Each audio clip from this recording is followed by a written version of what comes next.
Hello everybody, welcome to this new lecture in the mathematical physics series. और मैं आज बात करूंगा मैट्रिसेस की। ओके मैट्रिसेस एक ऐसा टॉपिक है जो आपने पीछे डील किया है। ओके फिज़िक्स मैथमेटिक्स में आपने थोड़ा थोड़ा क्या काफ़ी कुछ आपने चीज़ें वर्कआउट कर रखी हैं, बट ये जो इंट्रोडक्टरी लेक्चर हमारा मैट्रिसेस पे है, मैं फिर वही नोशन जो मैंने इनिशियली आपको मैथमेटिकल फिज़िक्स में कहा भी था कि मैथमेटिकल फिज़िक्स बेसिकली स्टडी तो है, आप मैथमेटिकल टूल्स की स्टडी करते हैं। ओके चाहे हमने जो भी हमने टूल्स पीछे स्टडी किए हों, फूरियर ट्रांसफॉर्म, लैप्लास ट्रांसफॉर्म या वेक्टर्स का वो नोशन, या आगे हम टेंसर से स्टडी करेंगे और पीजी लेवल पे हम कॉम्प्लेक्स एनालिसिस और कॉम्प्लेक्स इंटीग्रेशन और ग्रुप थ्योरी इस तरह के वो पढ़ते हैं। तो होते तो वो मैथमेटिकल टूल्स हैं, बट वो मैथमेटिकल टूल्स हम फिज़िक्स में बार बार यूज़ करते हैं, और किस तरह से यूज़ करते हैं वो भी आपको जो आइडिया है वो भी यहाँ से कैरी फॉरवर्ड करना है।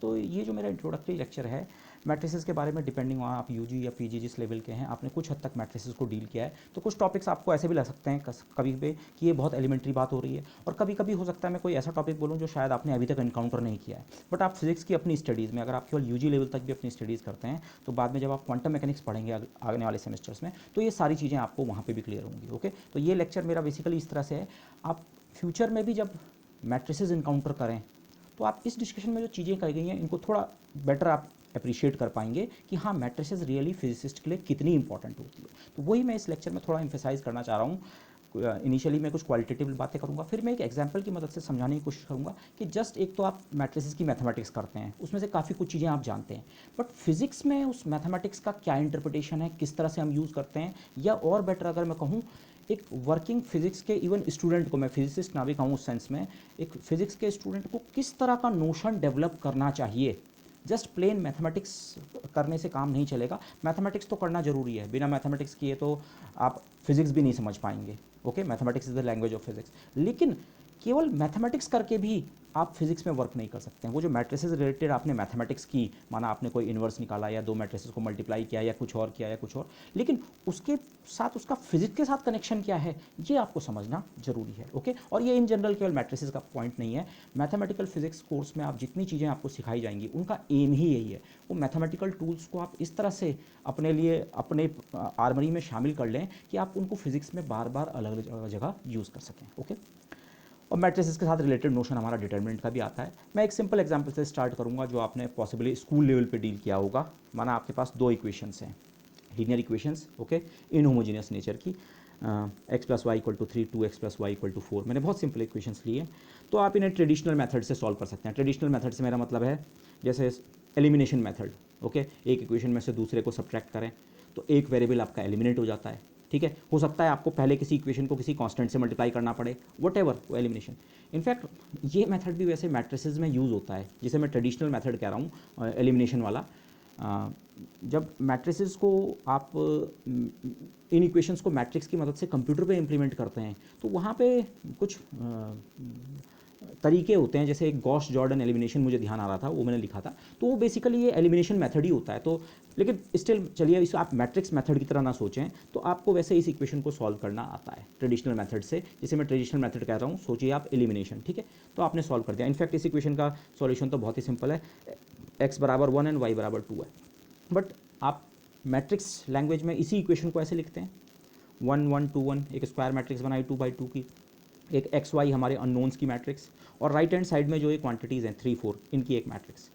इस मैट्रिक्स को आप जैसे कोफिशिएंट मैट्रिक्स कहते हैं कि कोफिशिएंट्स की एक मैट्रिक्स बनाई, ये अननोन्स की एक मैट्रिक्स है। इसको हम फिजिसिस्ट लैंग्वेज में हम इस तरह के जो जिसे हम कॉलम मैट्रिक्स कहते हैं, इसको हम यूजुअली कॉलम वेक्टर या कई बार सिंपली वेक्टर भी कहते हैं। ओके ये हमारी टर्मिनोलॉजी में धीरे धीरे आपकी भी शामिल हो जाएगा, वेक्टर वेक्टर टाइप की क्वांटिटी। बट अभी अगर आप ये टर्मिनोलॉजी में नहीं भी जा रहे हैं तो आप इस इक्वेशन सेट को ऐसा लिखते हैं। ओके लिख सकते हैं, लिखते हैं मैट्रिसेस की फॉर्म में, 2/2 की स्क्वायर मैट्रिक्स, 2x1, दो रो हैं एक कॉलम है, 2x1 की एक कॉलम मैट्रिक्स, 2x1 की एक कॉलम मैट्रिक्स। ओके और अगर इस मैट्रिक्स का नाम मैं सी रखूँ, सी मैंने इसलिए रखा coefficient matrix, x capital x, ये कैपिटल एक्स है, कैपिटल एक्स मतलब हमारे अननोन्स, उसके अंदर एक्स वाई। अगर देखिए आप दो के बजाय 3 4 5 इक्वेशन लें तो आप इस आइडिया को जनरलाइज कर सकते हैं, बट वो जितनी भी इक्वेशंस हैं आप उसे एक कोफिशिएंट मैट्रिक्स इनटू एक अननोन्स की कॉलम मैट्रिक्स और राइट हैंड साइड में R for right hand side वाले, इनको भी आप कोफिशिएंट्स कह सकते हैं। इनफैक्ट ये इनहोमोजीनियस कंट्रीब्यूशन जो है वो है फिजिक्स की लैंग्वेज में, बट ये तो आप इसको इस तरह से लिख सकते हैं। और मैट्रिक्स में प्रॉब्ली आप मैट्रिक्स का इन्वर्स निकालना जानते होंगे। तो ये सी जो स्क्वायर मैट्रिक्स है, अगर इसका हम इन्वर्स निकाल सकें, ठीक है, C inverse C equal to I type की कोई मैट्रिक्स है, अगर उसी को सी का इन्वर्स कहते हैं। अब यहाँ पे खैर कुछ कंडीशंस भी आती हैं कि प्रोवाइडेड सी का इन्वर्स एग्जिस्ट करना भी चाहिए, सी इन्वर्टिबल होनी चाहिए, क्योंकि अगर डिटर्मिनेंट ऑफ सी जीरो होगा तब वो नहीं। पर मैंने जो एग्जांपल लिया है उसमें डिटर्मिनेंट ऑफ सी जीरो नहीं है, तो अब माना आप इसका सी इन्वर्स निकालना जानते हैं, जो भी तरीका है, तो फिर अगर आप दो इक्वेशन के दोनों साइड को, इस मैट्रिक्स इक्वेशन के दोनों साइड को फ्रंट से अगर आप सी इन्वर्स से मल्टीप्लाई करें, तो सी इन्वर्स इंटू सी यहाँ खत्म होकर identity into X which is equal to X, और राइट हैंड साइड में सी इन्वर्स इंटू आर। और एक्स क्या है, एक्स हमने इसका नाम रखा है एक्स वाई। अब सी इन्वर्स मैंने यहाँ पे निकाला नहीं है, बट सी इन्वर्स आपको निकालना आता है। कोई मैट्रिक्स आपको दे रखी है, आप उसका डिटर्मिनेंट निकालते हैं और फिर उसकी कोफैक्टर मैट्रिक्स निकालते हैं वगैरह वगैरह। तो सी इन्वर्स मैट्रिक्स लेकिन एक 2x2 की ही मैट्रिक्स बनेगी, कुछ एंट्रीज होंगी। उस मैट्रिक्स को अगर आप इस आर वाली मैट्रिक्स जो कि हमें पता है 3 4 इससे मल्टीप्लाई कर दें, सी इन्वर्स जैसे ही आपने निकाला 2x2 की मैट्रिक्स को 2x1 की मैट्रिक्स से मल्टीप्लाई कर सकते हैं, और आप करें तो आपको लास्ट में एक 2x1 की मैट्रिक्स मिलेगी, कॉलम x बराबर ये y। मैट्रिक्स की इक्वालिटी का रूल जो पॉसिबली आप जानते हैं। तो ये एक मेथड है, मैं जस्ट आउटलाइन ये कर रहा हूँ, मेरा इंटरेस्ट सॉल्यूशन करने में नहीं था। हाँ, आपने इस तरह के मेथड्स किए हैं, हाँ, कि कोई इक्वेशंस का सेट हो, माना 2 ही इक्वेशंस का है और इनहोमोजेनियस नेचर की है माना, तो ट्रेडिशनल मेथड के बजाय आप एलिगेंट मेथड लेट बी से आप मैट्रिक्स लैंग्वेज में इक्वेशन को ऐसे लिखते हैं, फिर आप मेहनत करते हैं सी का इन्वर्स फाइंड करने में, और जैसे ही सी का आपने इन्वर्स फाइंड कर लिया तो सॉल्यूशन आपका सीधे सीधे ये बन जाता है। उसके बाद सिंपल एक मैट्रिक्स मल्टीप्लिकेशन करो और आपका आंसर तैयार। ओके, दिस यहाँ पे मैंने जस्ट कंप्लीटनेस के लिए लिखा है। इन जनरल कोई मैट्रिक्स अगर आपके पास ए है तो उसका इन्वर्स आप इस मेथड से फाइंड करते हैं। ओके, 1/डिटर्मिनेंट ए, और ए की आप बनाते हैं कोफैक्टर मैट्रिक्स। कोफैक्टर मैट्रिक्स आपको पता होगा, ठीक है, माइनर एंड कोफैक्टर वो सब, it is assumed that you know all those things. Okay, अगर किसी को इन पॉइंट्स पे कन्फ्यूज़न है तो प्लीज़ इनको आप ब्रश अप जरूर कर लें। ओके, बस। अच्छा, मैट्रिक्स में ही आप एक और मेथड भी मैथमेटिक्स में आप स्टडी करते हैं। मैं अगेन ये मैथमेटिक्स की बात कर रहा हूँ। देखिए, अभी इनिशियल फेज़ में मैं ये डिस्क्राइब कर रहा हूँ कि मैथमेटिक्स जो आप कर चुके हैं, और फिर बाद में मैं डिस्क्राइब करूँगा नहीं इसको आप फिजिकल सेंस में किस तरह से देख सकते हैं। ये मैथमेटिक्स तो करनी ही पड़ेगी। अगर आप मैट्रिसेस के, आपको कहा गया मैट्रिक्स की मदद से इन इक्वेशंस को सॉल्व करो, तो आप ये तरीका इस्तेमाल करेंगे, या मैट्रिक्स में ही और तरीके भी हो सकते हैं।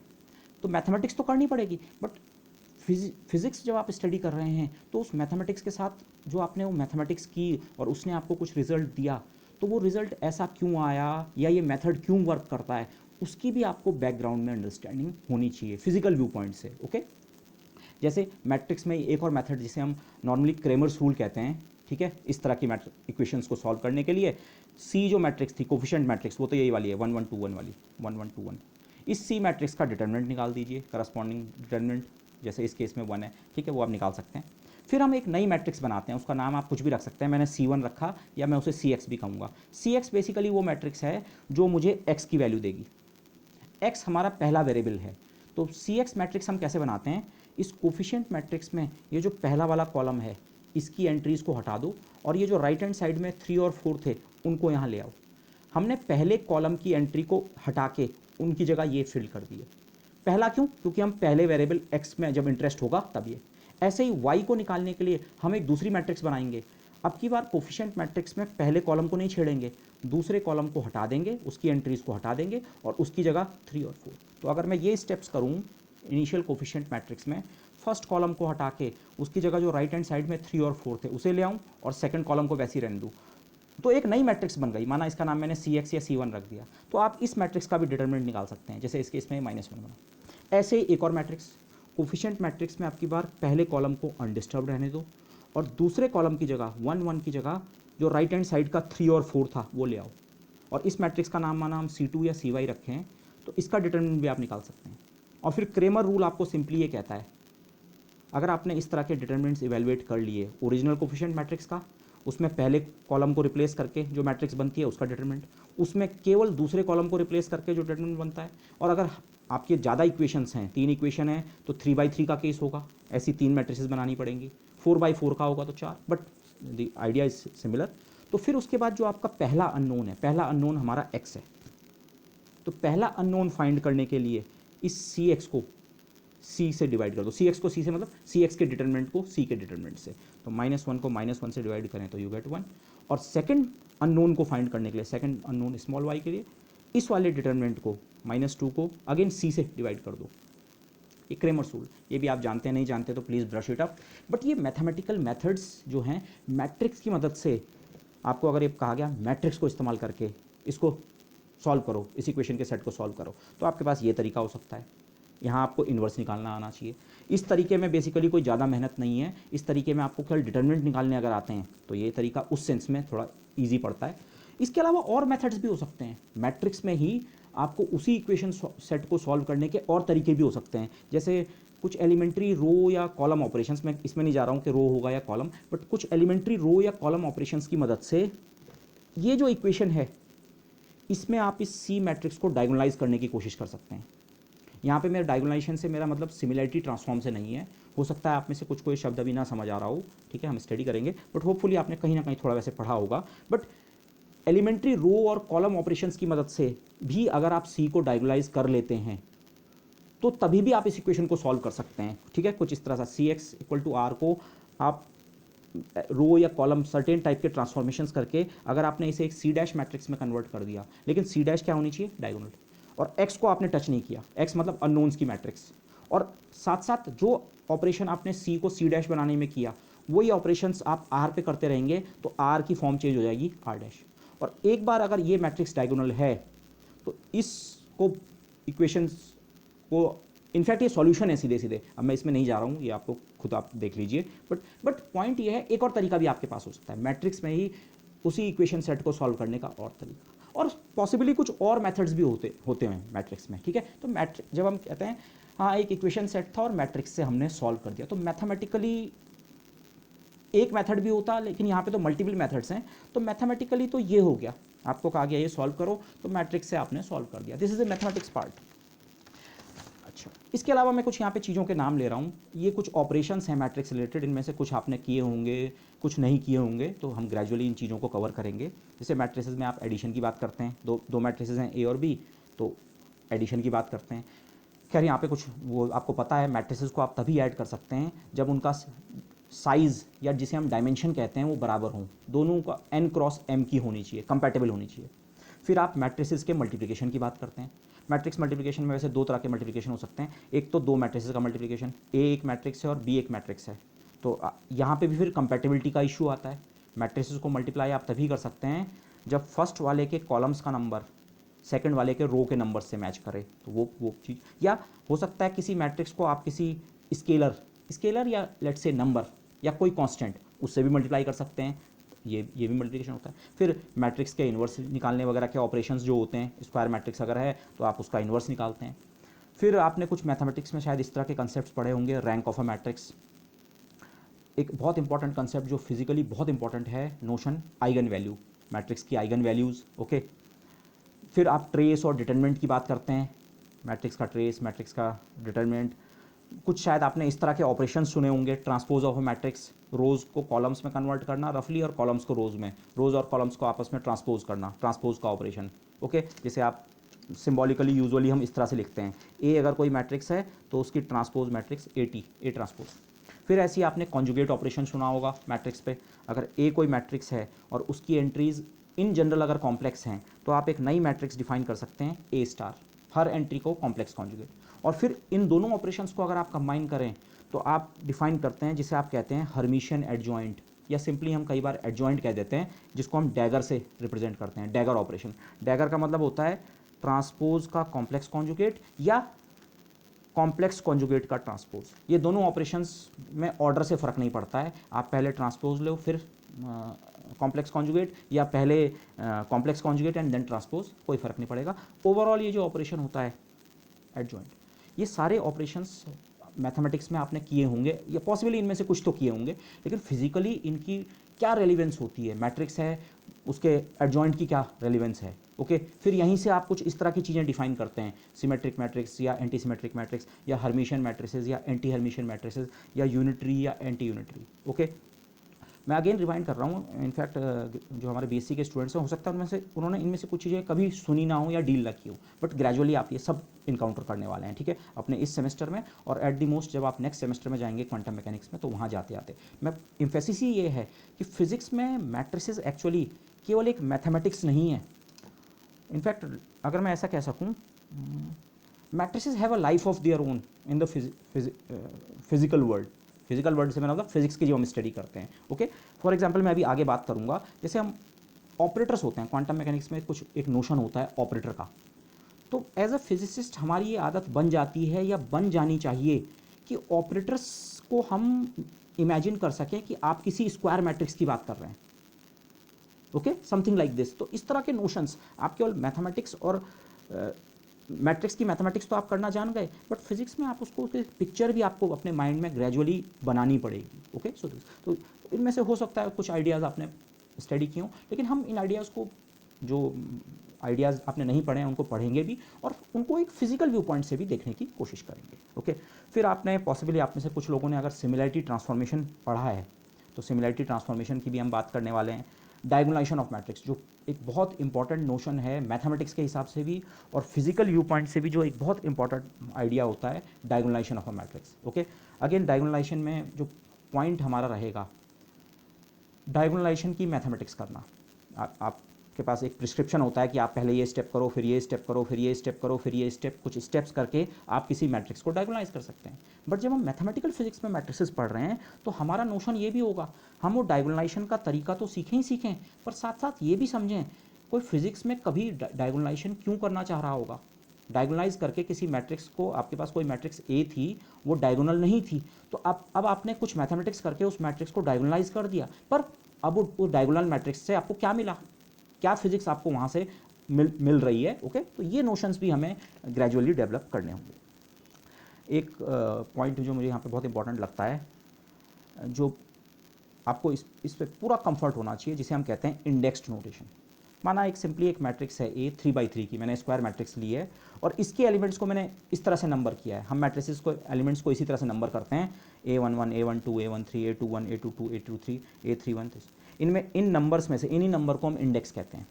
और इन इंडेक्स में जो पहला इंडेक्स है वो रो की पोजीशन बता रहा है, वो एलिमेंट कौन सी रो में है, और दूसरा वाला जो इंडेक्स है वो बता रहा है कॉलम। तो इन जनरल किसी मैट्रिक्स को हम कई बार ऐसे भी लिखते हैं कि एक मैट्रिक्स बेसिकली स्मॉल ए आई जे टाइप के एलिमेंट्स का वो है, आपने उन्हें अरेंज कर रखा है एक ग्रिड पैटर्न में, ओके, टेबल फॉर्म में। और आई की वैल्यू भी 1 2 3 दोनों हो सकती है, first row, second row, third row, किसकी बात कर रहे हैं। और जे बताएगा आपको, जे की वैल्यू भी 1 2 3 कुछ भी हो सकती है इस एग्जाम्पल में, और जे आपको बताता है कौन से कॉलम की आप बात कर रहे हैं। से फॉर एग्जाम्पल अगर आप A12 एलिमेंट की बात कर रहे हैं, आई की वैल्यू 1 और जे की वैल्यू 2, तो मतलब आप फर्स्ट रो के सेकंड कॉलम के एलिमेंट की बात कर रहे हैं, इसकी A12। रो तो फर्स्ट है, first row, second row, third row first है और कॉलम सेकंड है, एंड सो ऑन। तो होपफुली आप जानते होंगे, बट ये इंडेक्स नोटेशन केवल इतना नहीं, इससे रिलेटेड जो मैथमेटिक्स होती है, ओके, इंडेक्स नोटेशन से रिलेटेड वो। और बाद में जब आप टेंसर एनालिसिस पढ़ेंगे तो वहाँ पे भी हम इंडेक्स नोटेशन यूज़ करते हैं। तो इसीलिए मैं कह रहा हूँ मैट्रिसेस से ही आपको ये प्रॉपर इंडिसीज को हम किस तरह से यूज़ करते हैं, क्या मतलब होता है, ठीक है। एलिमेंट्स को बेसिकली मैट्रिक्स के एलिमेंट्स को, इन 9 एलिमेंट्स का अलग अलग जिक्र करने के बजाय आप इन सबको कॉमनली इनका नाम AIJ कह सकते हैं, something, the idea is something like this. ऐसे ही माना आपके पास कोई कॉलम मैट्रिक्स है जिसमें 3 एंट्री हैं, तो इसी हिसाब से अगर मैं इन 3 एलिमेंट्स को लिखूं, तो एक को मैं शायद B11, एक को B21 और B31, क्योंकि रो का नंबर चेंज हो रहा है, first row, second row, third row, 1 2 3, जबकि कॉलम का नंबर सब में क्या है 1।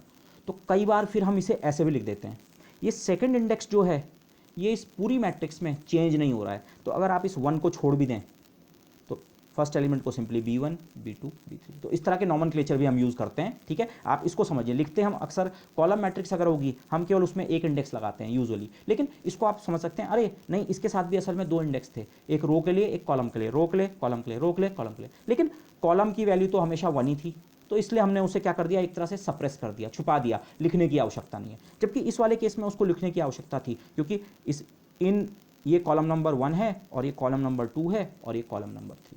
तो यहाँ अगर आप कॉलम का नंबर नहीं बताएंगे तो पता नहीं लगेगा कि आप कौन से वाले कॉलम के एलिमेंट की बात कर रहे हैं, लेकिन यहाँ वो दिक्कत नहीं है, तो इसीलिए इसके बजाय हम कई बार ऐसा भी लिखते हैं।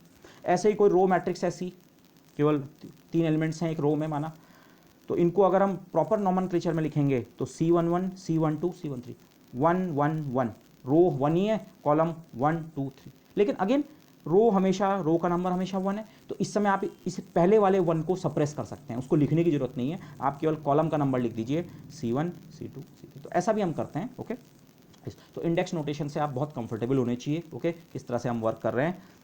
इसके अलावा कुछ और एलिमेंट्री चीज़ें जो मैट्रिक्स से रिलेटेड हैं, इंडेक्स नोटेशन में भी आपको वो वर्कआउट करनी आनी चाहिए।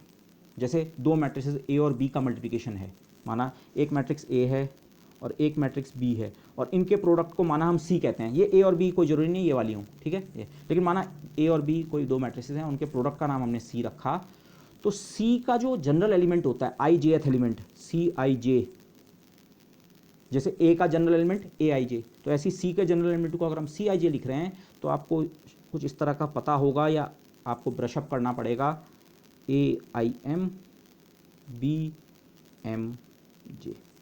अब मैं समेशन का रेंज आपको नहीं दे रहा हूँ, लेकिन hopefully you know these things. नहीं पता है तो please go through it. Okay, ऐसे ही ट्रांसपोज जब आप करते हैं, ट्रांसपोज करने का मतलब रो को कॉलम में कन्वर्ट करना, कॉलम को रो में, तो आप जानते हैं कुछ इस तरह की चीज़ होती है।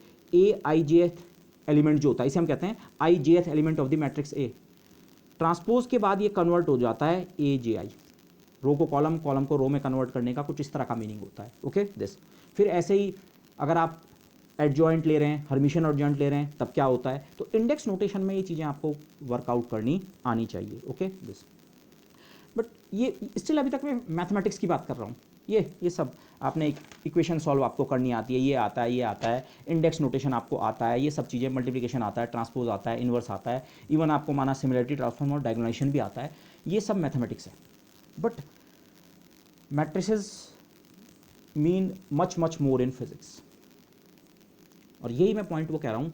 आप फ्यूचर में जब जब आप कुछ नए आइडियाज़, जिनके मैं यहाँ पे केवल डिस्क्रिप्शन करूँगा, अभी आपको ये मैं आइडियाज़ पढ़ा नहीं रहा हूँ, पर इन आइडियाज़ को आप जब भी पढ़ें तो मैं चाहूँगा इस लेक्चर में जो डिस्कशन है, या ओवरऑल इसी वीडियो लेक्चर पे आप लौटें और इन पॉइंट्स को फिर से देखें। हाँ, मैट्रिसेस का ये रोल होता है फिजिक्स में। ओके, फॉर एग्जाम्पल इसी आपके मैथमेटिकल फिजिक्स कोर्स में हम आगे पढ़ेंगे समथिंग कॉल्ड टेंसर्स।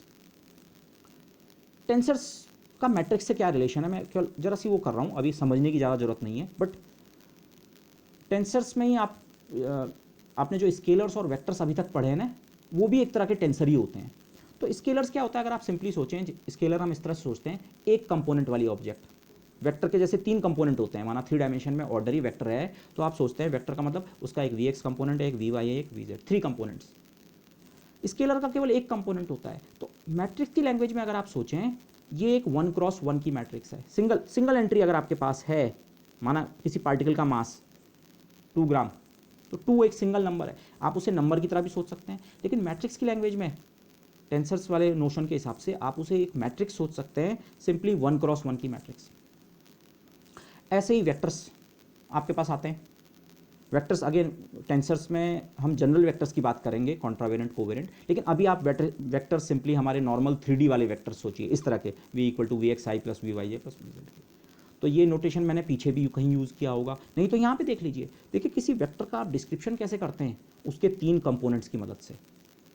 तो अगर हम इन 3 कंपोनेंट्स को मिला के एक कॉलम मैट्रिक्स बना दें, तो अगर ये कॉलम मैट्रिक्स में इस वेक्टर की पूरी इन्फॉर्मेशन है, और ये चीज़ हम फिजिक्स में बार बार करते हैं। जिस वेक्टर को आप ऐसा लिखते हैं, उसी वेक्टर को हम कई बार एक मैट्रिक्स की तरह भी सोचते हैं। इनफैक्ट ये ज़्यादा पॉपुलर व्यू पॉइंट है। ग्रेजुअली आपके दिमाग में अपने आप जैसे जैसे आप वर्क करेंगे क्वांटम और वहाँ, ये सेटल होने लगेगा कि फिजिसिस्ट के लिए वेक्टर का मतलब वो कुछ इस तरह का इमेजिन करने लगता है। अच्छा, आप एक कॉलम मैट्रिक्स की बात कर रहे हैं, माना 2 डायमेंशनल वेक्टर है, केवल 2 कंपोनेंट हैं, तो आप ऐसा कॉलम मैट्रिक्स सोचिए जिसमें केवल 2 एंट्री हैं। 3 कंपोनेंट वाला है, 3 एंट्री। माना किसी हायर डायमेंशनल स्पेस में आपका एक ऐसा वेक्टर है जिसके 7 कंपोनेंट्स हैं, तो आप सोच सकते हैं अच्छा एक कॉलम मैट्रिक्स है जिसमें 7 रोज़ हैं। कॉलम तो एक ही है, रोज़ 7 हैं। तो ये बहुत हम कॉमनली करते हैं फिजिक्स में। और फिर अगर अब आप मैट्रिक्स की लैंग्वेज में आ जाइए, अगर वी कोई मैट्रिक्स है जो इस तरह की है, ठीक है, 3 रो 1 कॉलम, 3x1 की एक मैट्रिक्स है, तो एलिमेंट्री मैथमेटिकल ऑपरेशन जो ट्रांसपोज का होता है, अगर इस वी मैट्रिक्स का आप ट्रांसपोज लें तो आपको रो के बजाय एक कॉलम मैट्रिक्स मिलती है जिसके component V X V Y V Z होते हैं। अगेन जब क्वांटम में, या हो सकता है आपने मैथमेटिक्स में अगर लीनियर वेक्टर स्पेसेस वगैरह थोड़ा बहुत पढ़ा होगा, तो आपने डुअल स्पेस और डुअल वेक्टर अगर थोड़ा पढ़ा होगा, तो बेसिकली ये भी एक तरह का वेक्टर है, ओके, डुअल वेक्टर जिसे हम कहते हैं बस। और क्वांटम में तो एक्चुअली जो ऑपरेशन हम करते हैं वो ट्रांसपोज का नहीं होता है, वो डैगर का ऑपरेशन होता है। अगर आपके नॉर्मल दुनिया के वेक्टर्स हैं तो ये V X V Y V Z क्या होंगे, रियल क्वांटिटीज़। पर क्वांटम मैकेनिक्स में जब इस तरह की चीज़ें आती हैं, जिन चीज़ों को आप कॉलम मैट्रिक्स से रिप्रेजेंट कर रहे हैं, तो हो सकता है उनकी ये एंट्रीज कॉम्प्लेक्स हो। तो फिर आप एक ऐसा ऑपरेशन डिफाइन करके एक नई मैट्रिक्स बनाते हैं, जिस ऑपरेशन में आप हर एलिमेंट को ट्रांसपोज भी करते हैं और हर एलिमेंट का कॉम्प्लेक्स कॉन्जुगेट भी लेते हैं। ओके, तो क्वांटम मैकेनिक्स में ये चीज़ें हम करेंगे बस। अच्छा, फिर आप टेंसर्स जब हम स्टडी करेंगे तो टेंसर्स हमारे, हम कहेंगे अलग अलग रैंक के हमारे पास टेंसर होते हैं, ठीक है, second rank, third rank, fourth rank. In fact ये जो स्केलर और वेक्टर जिन क्वांटिटीज़ को हम कहते हैं, स्केलर को हम कहते हैं टेंसर ऑफ रैंक 0 और वेक्टर को कहते हैं टेंसर ऑफ रैंक 1। तो ये भी एक्चुअली टेंसर्स ही हैं। लेकिन जब हम सेकंड रैंक टेंसर पे जाएंगे, 2 डायमेंशन में हो सकता है, 3 डायमेंशन में हो सकता है, 4 डायमेंशन में हो सकता है, तो वो जो टेंसर्स हैं उनको भी आप मैट्रिक्स से रिप्रेजेंट करेंगे, कर सकते हैं, करेंगे कोई ज़रूरी नहीं है, कर सकते हैं, लेकिन वो मैट्रिसेस अब होंगी आपकी स्क्वायर मैट्रिसेस। अगर एक सेकंड रैंक का टेंसर आप 2 डायमेंशन में देखेंगे तो आप उसको एक 2x2 की मैट्रिक्स से लिख सकते हैं, स्क्वायर मैट्रिक्स से। और सेकंड रैंक का ही टेंसर अगर आप 3 डायमेंशन में देखेंगे तो 3x3 की मैट्रिक्स। और सेकंड, मैं कल सेकंड रैंक की बात कर रहा हूँ, और सेकंड रैंक का ही टेंसर अगर आप 5 डायमेंशंस में देखेंगे तो एक 5x5 की मैट्रिक्स आ जाएगी। तो टेंसर्स, अगर सेकंड रैंक तक के टेंसर्स की बात करें, इससे ऊपर की बात मैं नहीं कर रहा हूँ यहाँ पे, लेकिन अगर आप सेकंड रैंक तक के टेंसर्स पे जाएं, 0 rank, first rank, second rank, तो उनको कहीं ना कहीं हम बार बार मैट्रिसेस की फॉर्म में लिखते रहेंगे। ओके, तो अच्छा, इसके अलावा जब आप सेकंड रैंक टेंसर पे जाएंगे, आप जानते हैं कोई स्क्वायर, ये स्क्वायर मैट्रिक्स मतलब सिंपली दिमाग में ये देखिए और बाद में इसे आप एक्सप्लिसिटली देखेंगे। सेकंड रैंक टेंसर मतलब स्क्वायर मैट्रिक्स, बेसिकली आप एक स्क्वायर मैट्रिक्स की बात कर रहे हैं। अब स्क्वायर मैट्रिक्स में आप जानते हैं मैथमेटिकल नॉलेज से कि आप एंटी सिमेट्रिक और सिमेट्रिक प्रॉपर्टी की बात करते हैं कि कोई स्क्वायर मैट्रिक्स सिमेट्रिक हो सकती है या कोई एंटी सिमेट्रिक हो सकती है, या हो सकता है ना सिमेट्रिक हो ना एंटी सिमेट्रिक। टेंसर्स में भी, सेकंड रैंक टेंसर में भी हम इसी तरह का नोशन की बात कर सकते हैं। तो अगर आप मैट्रिक्स की लैंग्वेज में सिमेट्रिक एंटी सिमेट्रिक जानते हैं उस मैथमेटिक्स को, तो सेकंड रैंक टेंसर में एटलीस्ट जो सिमेट्री का नोशन है वो आप बड़े आराम से समझ सकते हैं। तो ये सारे नोशंस हैं। ओके, दिस जैसे फॉर एग्जांपल मैं जस्ट यहाँ पे एक चीज़ कोट कर रहा हूँ, एंटी सिमेट्रिक मैट्रिसेस की आपको एक प्रॉपर्टी पता होगी, अगर कोई स्क्वायर मैट्रिक्स एंटी सिमेट्रिक है तो उसके डायगोनल एलिमेंट्स हमेशा 0 होते हैं। ओके, वो फुली मैथमेटिक्स से आपने पढ़ा होगा, आपने प्रूफ किया होगा, बहुत सिंपल प्रूफ होता है, एंटी सिमेट्रिक स्क्वायर मैट्रिक्स के डायगोनल एलिमेंट्स 0 होते हैं। यही प्रॉपर्टी एक्चुअली सेकंड रैंक के एंटी सिमेट्रिक टेंसर्स के लिए भी होल्ड करती है। ओके, दिस तो मैं यहाँ पे इसके बारे में इतना ही कहूँगा, फिर जब हम टेंसर्स में जाएंगे तो दिस एक एग्जांपल मैं को यहाँ पे और क्लिक किया था, वो मैंने नोट किया था। आप एक बहुत एलिमेंट्री आइडिया जो आप पॉसिबली स्कूल लेवल से स्टडी करना स्टार्ट करते हैं और फिर अपनी बीएससी स्टडीज़ में काफ़ी डिटेल में मैकेनिक्स में आप पढ़ते हैं, something called moment of inertia, जड़त्व आघूर्ण। और मोमेंट ऑफ इनर्शिया आपको अभी तक पॉसिबली बताया गया होगा, वो एक स्केलर है। आप कुछ इस तरह की डेफिनेशंस लेते हैं, summation I M I R I whole square etcetera. Okay, integral form भी हो सकती है कंटिन्यूस डिस्ट्रीब्यूशन के लिए वगैरह वगैरह। ये सिंगल कंपोनेंट ऑब्जेक्ट आई, आपको लास्ट में एक सिंगल नंबर मिलता है, कोई ऑब्जेक्ट आपको दे रखी है, आप उसके लिए आई किसी एक्सेस के अबाउट इवेलुएट कर सकते हैं, you get A number, scalar. But actually I जो होता है, and you will study this, okay, tensors में मैं आपको केवल एग्जांपल दे पाऊंगा, लेकिन जो हमारे पीजी के स्टूडेंट्स हैं, जब हम क्लासिकल मैकेनिक्स स्टडी करेंगे तो हम देखेंगे, will see that i is actually a tensor, second rank tensor. I आपको इस तरह से सोच सकते हैं, आई एक्चुअली आप 9 क्वांटिटीज़ की एक साथ बात करते हैं, 9 कंपोनेंट्स आप उसे कह सकते हैं। यहाँ तो आपको अभी तक आप सोच रहे थे आई मतलब एक single quantity, 1 component, but actually I जो है उसमें 9 कंपोनेंट्स होते हैं। अब आप उन 9 कंपोनेंट्स को या तो आप बोलें टेंसर की लैंग्वेज में, लेकिन जब हम उन्हें लिखने जाते हैं तो हम उन्हें मैट्रिक्स की फॉर्म में लिखते हैं। तो अगेन टेंसर और मैट्रिक्स का कनेक्शन ये आप यहाँ पे देखेंगे। इनफैक्ट इन कंपोनेंट्स के नाम को हम कुछ इस तरह से रखते हैं, i x x, i x y, i x z, x x x y x z, y x y y y z, z x z y z z. Okay, all this comes later, but this is another example जो आप बहुत frequently deal करेंगे। हाँ, matrices हमें use करनी ही पड़ेंगी। Okay, किसी general system के लिए आपको मोमेंट ऑफ इनर्शिया की जरूरत पड़ रही है, तो अब आप इस पिक्चर से आप लिफ्ट होके आप इस तरह की पिक्चर में वर्क करेंगे। इस तरह की पिक्चर में मतलब मैट्रिक्स, आपको मैट्रिक्स से डील करना पड़ेगा। ओके। और मैट्रिक्स से डील करने का मतलब केवल फिजिकल व्यू पॉइंट से केवल उसकी ब्लाइंडली मैथमेटिक्स करना नहीं होगा कि हाँ इस मैट्रिक्स का कुछ ट्रांसपोज निकाला, इन्वर्स कर दिया, नहीं, वो जो हम ऑपरेशंस कर रहे हैं उनका फिजिकल मीनिंग क्या है। ओके, तो ये सारे पॉइंट्स कनेक्ट हमें करने पड़ेंगे। अच्छा, एक दूसरा एक बहुत छोटा एग्जाम्पल मैं दूंगा, ये एग्जाम्पल पूरी तरह से सही नहीं है, जब हम टेंसर्स पढ़ेंगे तब आप इसको, मैं इसे और क्लियर कर पाऊंगा अभी, लेकिन आपके लेवल के लिए वर्क करेगा। मैंने आपको कहा कोई वेक्टर है, माना 3 डायमेंशन में आप कोई ऑर्डिनरी वेक्टर सोचिए जिसके 3 कंपोनेंट है, V X, V Y, V Z, तो आप उसको एक कॉलम मैट्रिक्स से रिप्रेजेंट कर सकते हैं, लेकिन साथ साथ आप उसे एक रो मैट्रिक्स से भी रिप्रेजेंट कर सकते हैं। फॉर एग्जाम्पल ए और बी दो वेक्टर्स हैं, और ए के कंपोनेंट हैं a x a y a z, और बी के कंपोनेंट हैं B x B Y B z. तो जो हमारा डॉट प्रोडक्ट होता है ए डॉट बी, उसकी डेफिनेशन ये होती है a x b x plus a y b y plus b z. देखिए मैं इसको ऐसे लिख सकता हूँ, आप केवल इसको ये देखिए, मैंने एक रिजल्ट लिख दिया है, लेकिन आप चेक कीजिए ये रिजल्ट सही है। मैंने एक कॉलम मैट्रिक्स ली जिसके पहला एलिमेंट ए एक्स, दूसरा ए वाई, तीसरा ए जेड, 1x3 की मैट्रिक्स, और एक सॉरी ये रो मैट्रिक्स है, और एक कॉलम मैट्रिक्स ली जिसकी 3 एंट्री हैं B x B Y B Z. ये 1x3 की मैट्रिक्स है, ये 3x1 की मैट्रिक्स है। 1x3 की मैट्रिक्स को 3x1 की मैट्रिक्स से मल्टीप्लाई कर सकते हैं, और जो आपका फाइनल आंसर बनेगा वो बनेगा 1x1 का, और वो आंसर क्या बनेगा, ए x b x plus a y b y plus A Z B Z, जिसे आप ऑर्डिनरी वेक्टर कैलकुलस या इवन मैथमेटिक्स में आप जिसे डॉट प्रोडक्ट कहते हैं और उसको इस तरह से डिफाइन करते हैं, उसको हम इस तरह से भी फिजिक्स में सोचते हैं और यूज़ करते हैं, केवल सोचते नहीं है, बहुत फ्रीक्वेंट ये यूजेज हमारे लिए हो जाता है, खासकर जब हम क्वांटम मैकेनिक्स में जाते हैं।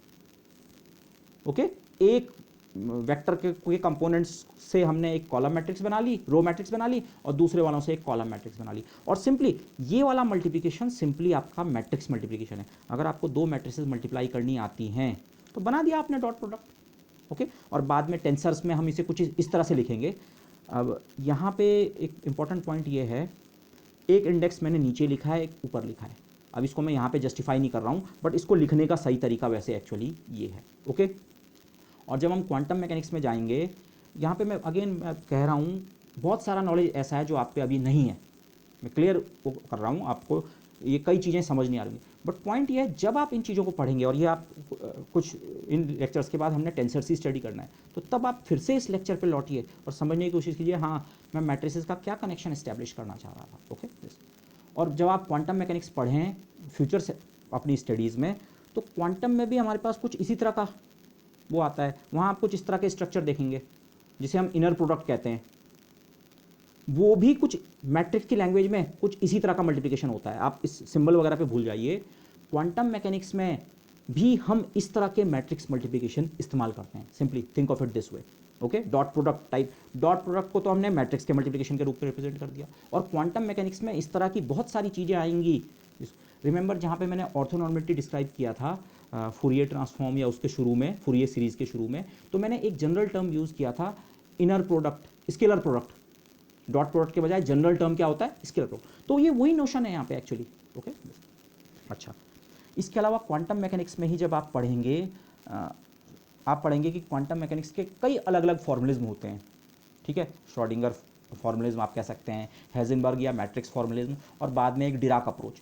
तो जो मैट्रिक्स मैकेनिक्स जिसे हम कहते हैं, मैट्रिक्स मैकेनिक्स का बेसिक आइडिया ये है, आप शायद आपने वेव फंक्शन का नोशन आपको हल्का सी होगा अपने पिछले थोड़ा मॉडर्न फिजिक्स के कोर्स से, और इन जनरल आपने नहीं तो वेव फंक्शन सब तो सुना ही होगा अपने केमिस्ट्री और फिजिक्स के कोर्सेज से। तो जो वेव फंक्शन जो होता है मैट्रिक्स मैकेनिक्स में, एक्चुअली ये वेव फंक्शन भी जो है इसको भी हम एक मैट्रिक्स से रिप्रेजेंट करते हैं, एक कॉलम मैट्रिक्स से, कुछ इस तरह का। आप माइंड में इस तरह की पिक्चर रखने की कोशिश कर सकते हैं। इसे वेव फंक्शन को हम एक कॉलम मैट्रिक्स की तरह भी सोच सकते हैं। ओके, और बाद में इसको क्वांटम मैकेनिक्स में हम कुछ ऐसा लिखते हैं, वैसे ऐसा लिखने के बजाय ऐसा, बट ये नोटेशन है। पॉइंट ये है जो आपका वेव फंक्शन है क्वांटम मैकेनिक्स में, वो भी एक तरह की मैट्रिक्स ही है, कॉलम मैट्रिक्स। अब लेकिन यहाँ पे फिर कुछ कॉम्प्लिकेशंस इस सेंस में आते हैं, ये मैट्रिक्स आपकी इनफाइनाइट डायमेंशनल भी हो सकती है, मतलब इस मैट्रिक्स में इनफाइनाइट नंबर ऑफ रोज भी हो सकती है। मैं ये नहीं कह रहा हूँ हमेशा इनफाइनाइट नंबर ही होंगी, पर इनफाइनाइट नंबर ऑफ रोज भी इसमें हो सकती है। लेकिन पॉइंट ये है, वेव फंक्शन जो हम क्वांटम मैकेनिक्स में पढ़ेंगे, इनिशियली तो हम उसे फंक्शन की तरह देखेंगे, मैट्रिक्स की तरह नहीं देखेंगे, बट जब हम मैट्रिक्स मैकेनिक्स स्टडी करते हैं तो इवन ये जो वेव फंक्शन है ये भी मैट्रिक्स।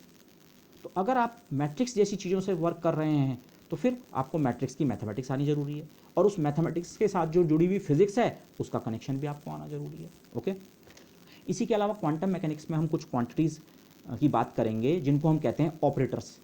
ठीक है, स्पिन का ऑपरेटर, मोमेंटम का ऑपरेटर, पोजीशन का, एंगुलर मोमेंटम का, और भी बहुत सारे ऑपरेटर्स की बात करेंगे। तो जैसे वेव फंक्शन का मैट्रिक्स की दुनिया में मतलब है कॉलम मैट्रिक्स, ऐसे ही ऑपरेटर्स का मतलब मैट्रिक्स की दुनिया में होता है स्क्वायर मैट्रिक्स। जो पॉइंट मैं आपको पीछे भी कह रहा था, फिजिसिस्ट तो एज वर्किंग फिजिसिस्ट इस तरह के नोशन हमारे डेवलप हो जाते हैं ग्रेजुअली कि मैट्रिक्स, जब हम कोई सी ऑपरेटर की बात करते हैं क्वांटम मैकेनिक्स में, तो हमारे दिमाग में एक पिक्चर बनने लगती है, अरे हम किसी स्क्वायर मैट्रिक्स की बात कर रहे हैं। और जब हम वेव फंक्शन की बात करते हैं तो हमारे दिमाग में एक कॉलम मैट्रिक्स की पिक्चर इमर्ज होती है। ओके, तो ये मैट्रिसेस क्वांटम वर्ल्ड में भी आपका पीछा नहीं छोड़ने वाली है।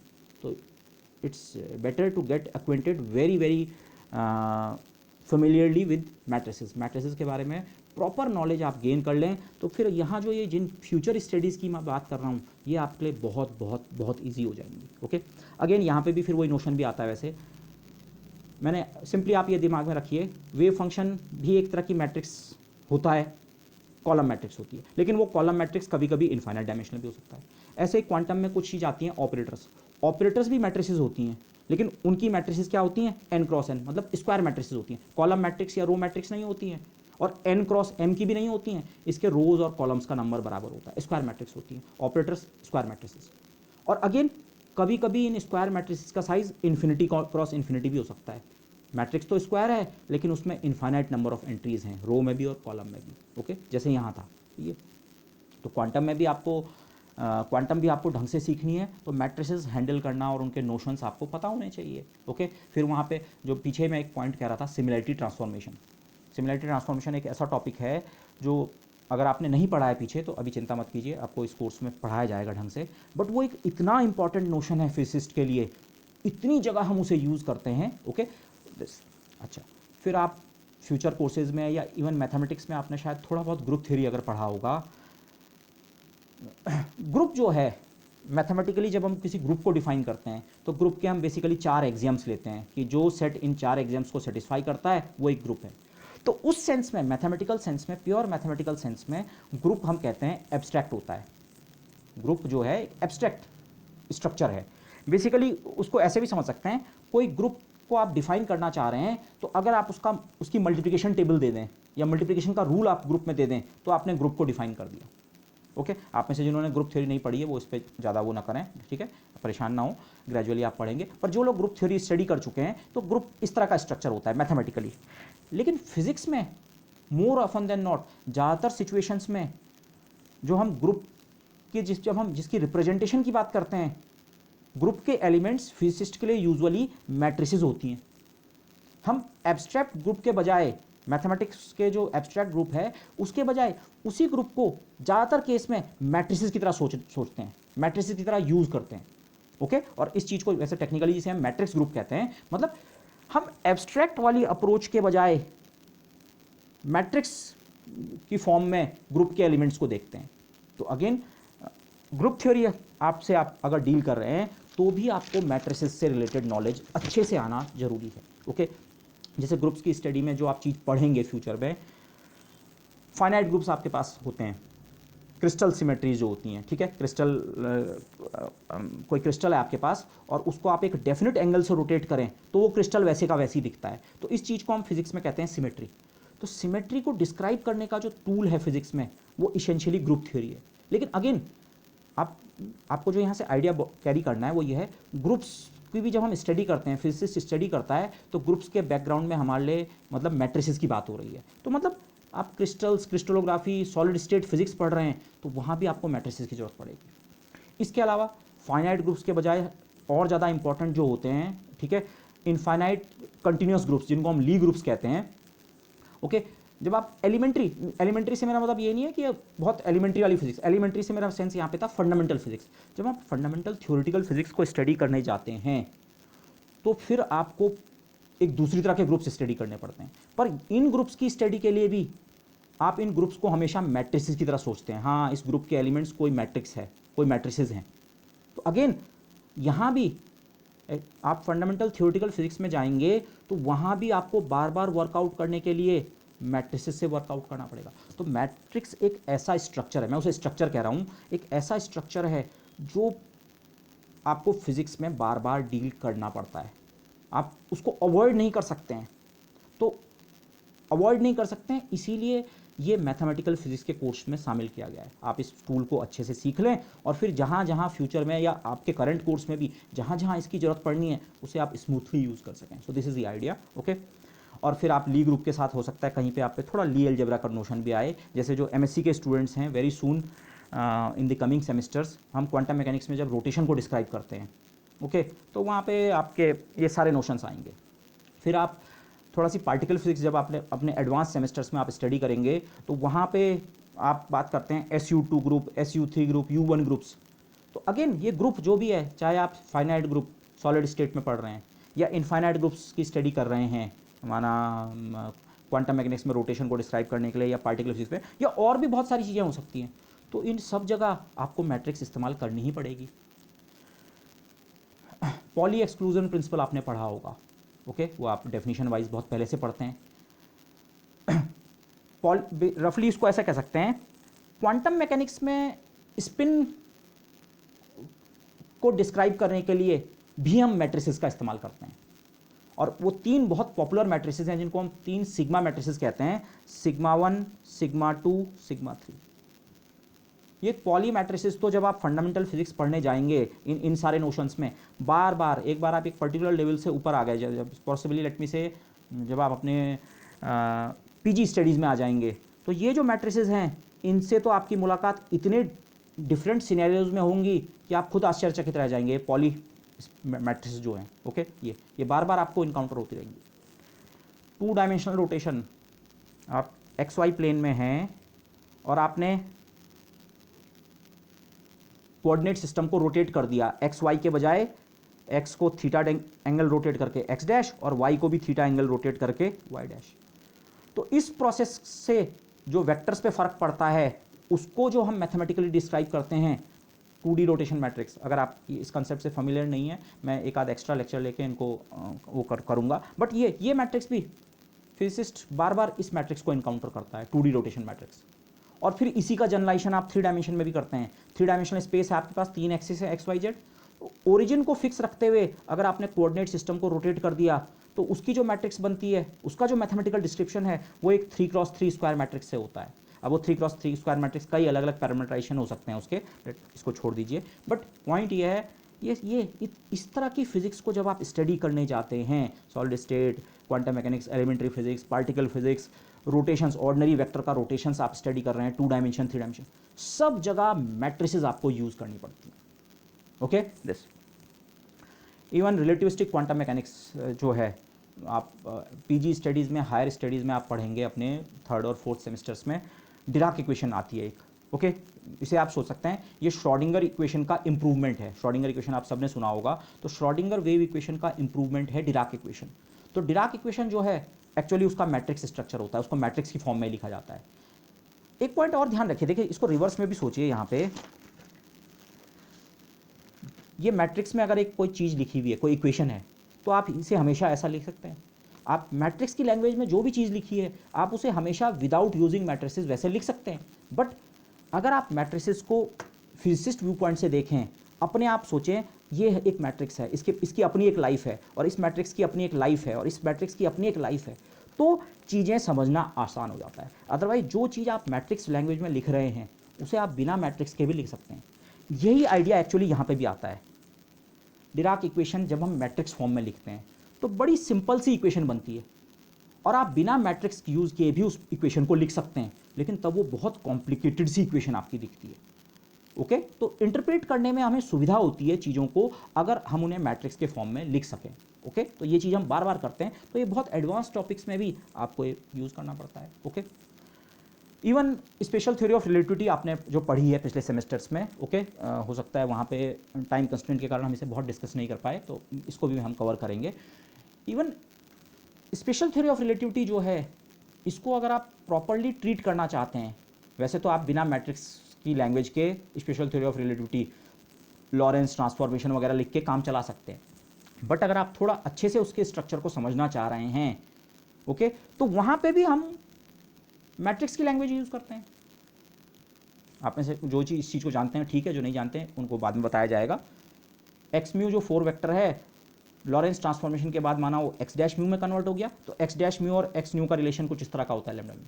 लेकिन ये रिलेशन जो भी है इसको हम मैट्रिक्स फॉर्म में इस तरह से लिखते हैं, C T dash X dash Y dash Z dash, एक कॉलम मैट्रिक्स जिसके 4 एंट्रीज हैं।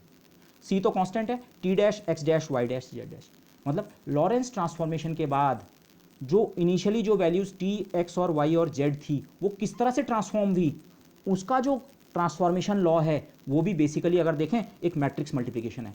इस मैट्रिक्स को, ये लैम्डा जो मैट्रिक्स है ये 4x4 की एक स्क्वायर मैट्रिक्स होगी। अगर ये मैट्रिक्स आपको पता है और ये मैट्रिक्स पता है तो इन दोनों को केवल सिंपली मैट्रिक्स मल्टीप्लिकेशन आप करना जानते हैं तो आप ये निकाल सकते हैं। ओके, तो यहाँ भी हम ये चीज़ यूज़ करते हैं और यूज़ करेंगे। ओके, तो ये सारा जो यहाँ पे मैंने डिस्क्राइब किया, इसमें से काफ़ी चीज़ें मैं फिर कह रहा हूँ आप शायद समझ नहीं पा रहे होंगे, बट मैं यहाँ पे समझाना, ये कोई पढ़ाई नहीं थी, नोशन ये था मैट्रिसेस बहुत बहुत बहुत इंपॉर्टेंट नोशन है। उसकी मैथमेटिक्स तो एक एस्पेक्ट है ही, लेकिन उस मैथमेटिक्स को फिजिक्स से कनेक्ट करने की भी आपको ग्रेजुअली आदत डेवलप करनी पड़ेगी। Okay, this and much much more. और फिजिसिस्ट के लिए एक जो बहुत इंपॉर्टेंट नोशन होता है मैट्रिसेस से रिलेटेड, वो होता है बेसिस का। अभी बेसिस का नोशन क्या है ये भी ग्रेजुअली आएगा, अभी मैं इसको डिस्क्राइब नहीं कर रहा हूँ।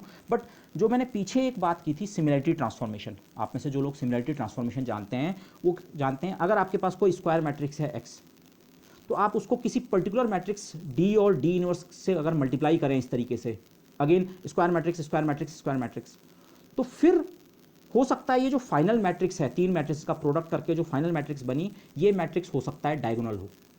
इसी प्रोसेस को हम कहते हैं डायगोनलाइजेशन। तो फिजिसिस्ट के लिए ये बेसिस का आइडिया और डायगोनलाइजेशन का आइडिया और उससे रिलेटेड आइडियाज़, आइगन वैल्यू का आइडिया और ट्रेस और डिटरमिनेंट का आइडिया, पॉसिबली ये सबसे इंपॉर्टेंट नोशंस हैं। वैसे तो और चीज़ें भी हो सकती हैं, मैं इसलिए ये नहीं कह रहा हूँ कि यही सबसे इंपॉर्टेंट है, बट जब मैं ये कहता हूँ कि हाँ मैथ्स करने के अलावा उसके पीछे की फिजिक्स किस तरह से वर्क कर रही है, उसको समझने के लिए मैट्रिसेस से रिलेटेड जो सबसे इंपॉर्टेंट नोशन है पॉसिबली वो ये वाला है, similarity transformation and trace and determinant. और इसी के साथ एक रिलेटेड वर्ड मैं केवल यहाँ पे आपको दे रहा हूँ, रिप्रेजेंटेशन। मतलब अगर माना कोई मैट्रिक्स एक्स है, ओके, से इस मैट्रिक्स एक्स के अंदर कोई फिजिक्स छुपी हुई है, मैं ये बहुत क्वालिटेटिवली कह रहा हूँ, एक्स कोई मैट्रिक्स थी, स्क्वायर मैट्रिक्स, ये 3x3 की कोई स्क्वायर मैट्रिक्स, इसके अंदर कुछ फिजिक्स छुपी हुई थी, कुछ फिजिक्स की इंफॉर्मेशन छुपी हुई थी। लेकिन अगर आपने इस मैट्रिक्स को कर दिया सिमिलरिटी ट्रांसफॉर्म, इस तरह के ऑपरेशन को हम कहते हैं सिमिलरिटी ट्रांसफॉर्मेशन। इसको हम कई बार ऐसे कहते हैं, हमने एक्स मैट्रिक्स को डी और डी इनवर्स के बीच में सैंडविच कर दिया है। डी भी एक स्क्वायर मैट्रिक्स है और उसका इनवर्स डी इनवर्स है, तो ये मल्टीप्लिकेशन करके भी जो आपकी मैट्रिक्स बनी वो होगी 3/3 की। लेकिन इस मैट्रिक्स की एंट्री एक्स की और इस नई मैट्रिक्स की एंट्री अलग अलग होंगी। बट फिजिसिस्ट के हिसाब से जो फिजिक्स इसमें होती है वही सिमिलरिटी ट्रांसफॉर्मेशन के बाद नई मैट्रिक्स में भी वही फिजिक्स होती है। तो कई बार फिजिसिस्ट इस तरह से भी सोचते हैं कि बेसिकली ये और ये एक ही मैट्रिक्स है। फिजिसिस्ट का व्यू पॉइंट इस तरह का भी हो जाता है। मैथमेटिकली तो इस ऑपरेशन को आप कहते हैं नहीं भाई, एक्स को आपने बदल दिया, आपने एक्स को सिमिलरिटी ट्रांसफॉर्म कर दिया। बट फिजिसिस्ट इस तरह से सोचता है कि एक्चुअली हम उसी फिजिक्स को पहले एक रिप्रेजेंटेशन में देख रहे थे और अब उसी फिजिक्स को हम दूसरे रिप्रेजेंटेशन में देख रहे हैं। तो ये आइडियाज़ भी आपको इस तरह से भी चीज़ को सोचने की आदत होनी चाहिए। सिमिलरिटी ट्रांसफॉर्मेशन की जब हम मैथमेटिक्स करें तो हम केवल मैथमेटिक्स तक कंसंट्रेटेड ना हो जाएं कि हाँ ये स्टेप किया, ये स्टेप किया, ये स्टेप किया, तो हम मैट्रिक्स को सिमिलरिटी ट्रांसफॉर्म करके डायगोनलाइज कर सकते हैं। इस तरह के नोशंस भी हमें डेवलप करने पड़ेंगे। ओके, और इसमें थोड़ा टाइम लगेगा, we will need to go a bit slow, but all these are very very important notions this. इसके अलावा कुछ और चीज़ें मैंने जस्ट मेंशन की हैं। जब आप क्वांटम मैकेनिक्स पढ़ेंगे ओके नेक्स्ट सेमेस्टर में, तो वहाँ पे आप बार बार हम बात करेंगे something called Hermitian matrices. Hermitian शब्द बार बार आएगा, हर्मिशियन और साथ में एंटी हर्मिशियन, और कभी कभी यूनिटरी और एंटी यूनिटरी।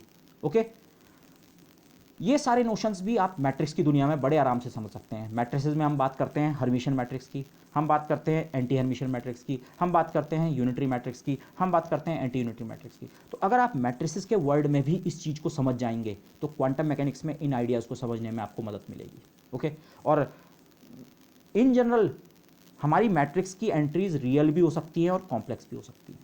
ओके, तो मैथमेटिकली मैट्रिक्स क्या है, लास्ट में, अब before going to some physical examples, matrix basically collection of n cross m numbers या फंक्शंस। देखिए मैट्रिक्स की एंट्रीज कोई जरूरी नहीं हो नंबर्स ही हो, यहाँ पे हर लोकेशन पे कोई फंक्शन भी हो सकता है। ओके, तो नंबर्स या फंक्शंस में से कुछ भी हो सकते हैं।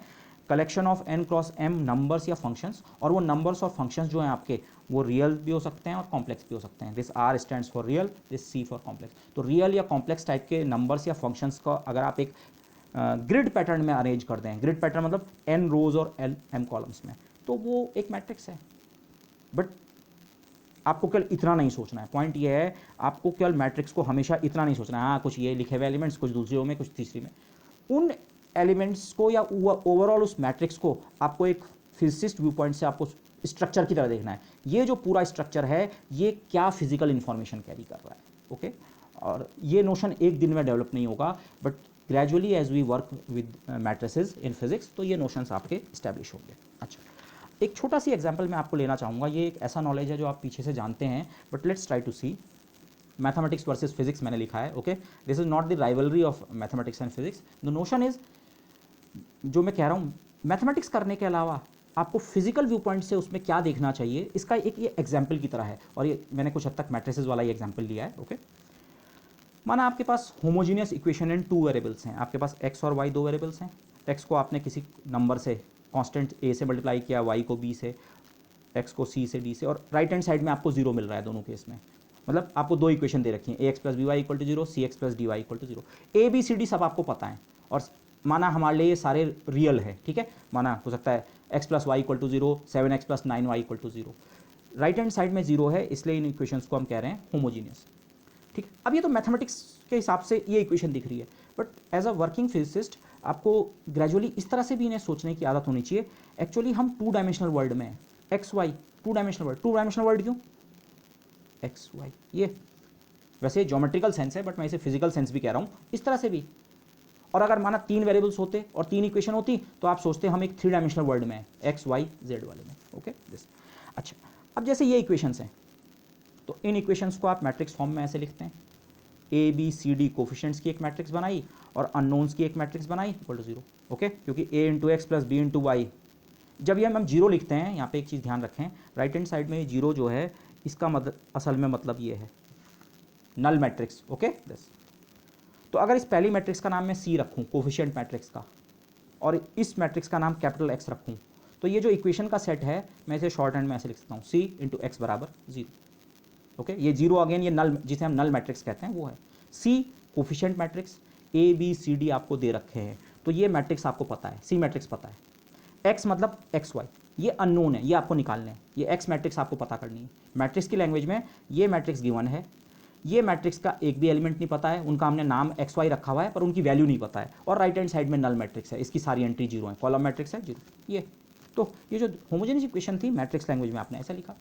अब जब इन इक्वेशन के सॉल्यूशन की बात आती है, तो मैथमेटिकल नॉलेज से आप एक ही चीज़ जानते हैं, इन इक्वेशंस का एक ट्रिवियल सॉल्यूशन तो ये है, अगर आप x की जगह 0 और y की जगह 0 ले लें तो ये इक्वेशन भी सेटिस्फाई हो रही है और ये इक्वेशन भी सेटिस्फाई हो रही है। 0 plus 0 equal to 0, 0 plus 0 equal to. लेकिन इस तरह के सॉल्यूशन को हम कहते हैं ट्रिवियल सॉल्यूशन। ट्रिवियल सॉल्यूशन ऐसा सोचिए आप, जो आप आँख बंद करके भी बता सकते हैं। कभी भी आपको अगर होमोजीनियस इक्वेशंस दे रखी हैं, और केवल 2 नहीं, 3 4 5 कितनी भी हों उतने वेरिएबल्स में, तो आप हमेशा उनका एक सॉल्यूशन तो आंख बंद करके बोल सकते हैं कि x को भी 0 ले लो, y को भी 0, x 0 y 0 से ये भी सेटिस्फाई होगी, x 0 y 0 से ये भी सेटिस्फाई होगी। अगर 3 वेरिएबल होते x y z और 3 इक्वेशंस होती तो x y z तीनों को 0 लेके सारी इक्वेशन सेटिस्फाई होती। 4 5 6 हर केस में ये वर्क करेगा। तो इसीलिए इस इक्वेशन को हम ट्रिवियल कहते हैं। ये हमेशा एग्जिस्ट करता है और इसको खोजने के लिए कोई मेहनत नहीं करनी पड़ती है, आंख बंद करके भी बता सकते हैं x equal to Y equal to 0। तो इस तरह का सॉल्यूशन जो है ये तो हमेशा इस तरह की इक्वेशन के सेट को, किस तरह, होमोजीनियस। देखिए अगर राइट हैंड साइड में 0 नहीं होगा तब ये वाला सॉल्यूशन एग्जिस्ट करने की गारंटी नहीं है, लेकिन होमोजीनियस इक्वेशन के लिए इस सॉल्यूशन को तो आपसे कोई नहीं छीन सकता है। लेट मी से इट दिस वे, ये तो हमेशा एग्जिस्ट करेगा। ये ट्रिवियल है। लेकिन अब असली सवाल ये बनता है यहाँ पे, भाई आपको इक्वेशंस दे रखी हैं, क्या इनका कोई नॉन ट्रिवियल सॉल्यूशन या सॉल्यूशंस हैं? हो सकता है एक से ज़्यादा भी हों। नॉन ट्रिवियल का मतलब x और y की ऐसी वैल्यूज़ जो इन दोनों इक्वेशन को सेटिस्फाई करें, पर इसको छोड़ के, ट्रिवियल को छोड़ के क्या कोई और वैल्यूज़ x और y की आप ऐसी ढूंढ सकते हैं जो इसको भी सेटिस्फाई करे और इसको भी? और अगर ऐसा है, अब यहाँ पे सवाल दो पार्ट्स में है, ट्रिवियल सॉल्यूशन तो हमेशा होगा, अब नॉन ट्रिवियल सॉल्यूशन क्या पहले एग्जिस्ट करता भी है या नहीं, और अगर एग्जिस्ट करते हैं नॉन ट्रिवियल सॉल्यूशन तो वो कितने हैं? क्या नॉन ट्रिवियल सॉल्यूशन केवल एक है या दो हैं या पाँच हैं या 15 हैं? क्या आप एक्स वाई के क्या बहुत सारे कॉम्बिनेशन ऐसे ढूंढ सकते हैं जो इन इक्वेशंस को सेटिस्फाई करते हैं? तो इसका मैथमेटिकल तरीका क्या होता है ये आप जानते हैं, बट लेट मी डिस्क्राइब। ये जो हम जब इस इक्वेशन को हमने मैट्रिक्स फॉर्म में लिखा, ये जो सी वाली मैट्रिक्स है, आप इस सी मैट्रिक्स का डिटरमिनेंट निकालते हैं, डिटरमिनेंट सी, जिसको आप सिंबॉलिकली ऐसे भी लिखते हैं डिटरमिनेंट सी। इस केस में ये होगा ए बी सी डी वाली मैट्रिक्स का डिटरमिनेंट, और इस समय 2/2 की मैट्रिक्स है तो determinant A D minus B C. 3/3 की होगी तभी भी आप निकाल सकते हैं, बट पॉइंट ये है कोफिशिएंट मैट्रिक्स का आप निकालते हैं डिटरमिनेंट और फिर आप ये आंसर देते हैं। ये मैथमेटिक्स में आपने स्टडी किया होगा, अगर सी का डिटरमिनेंट 0 नहीं है तो कोई सॉल्यूशन एग्जिस्ट नहीं करता है। कोई सॉल्यूशन एग्जिस्ट नहीं करने का मतलब नॉन ट्रिवियल वाला, ट्रिवियल वाला सॉल्यूशन तो हमेशा एग्जिस्ट करेगा, ये तो कोई नहीं छीन सकता है, लेकिन नॉन ट्रिवियल सॉल्यूशंस एग्जिस्ट नहीं करेंगे अगर डिटरमिनेंट ऑफ सी 0 ना हो। और अगर डिटरमिनेंट ऑफ सी 0 हो तब नॉन ट्रिवियल सॉल्यूशंस भी एग्जिस्ट करते हैं, लेकिन वो एक या दो या तीन नहीं होते हैं, वो infinite number of non trivial solutions होते हैं। ये मैथमेटिक्स से आप ये नॉलेज जानते हैं।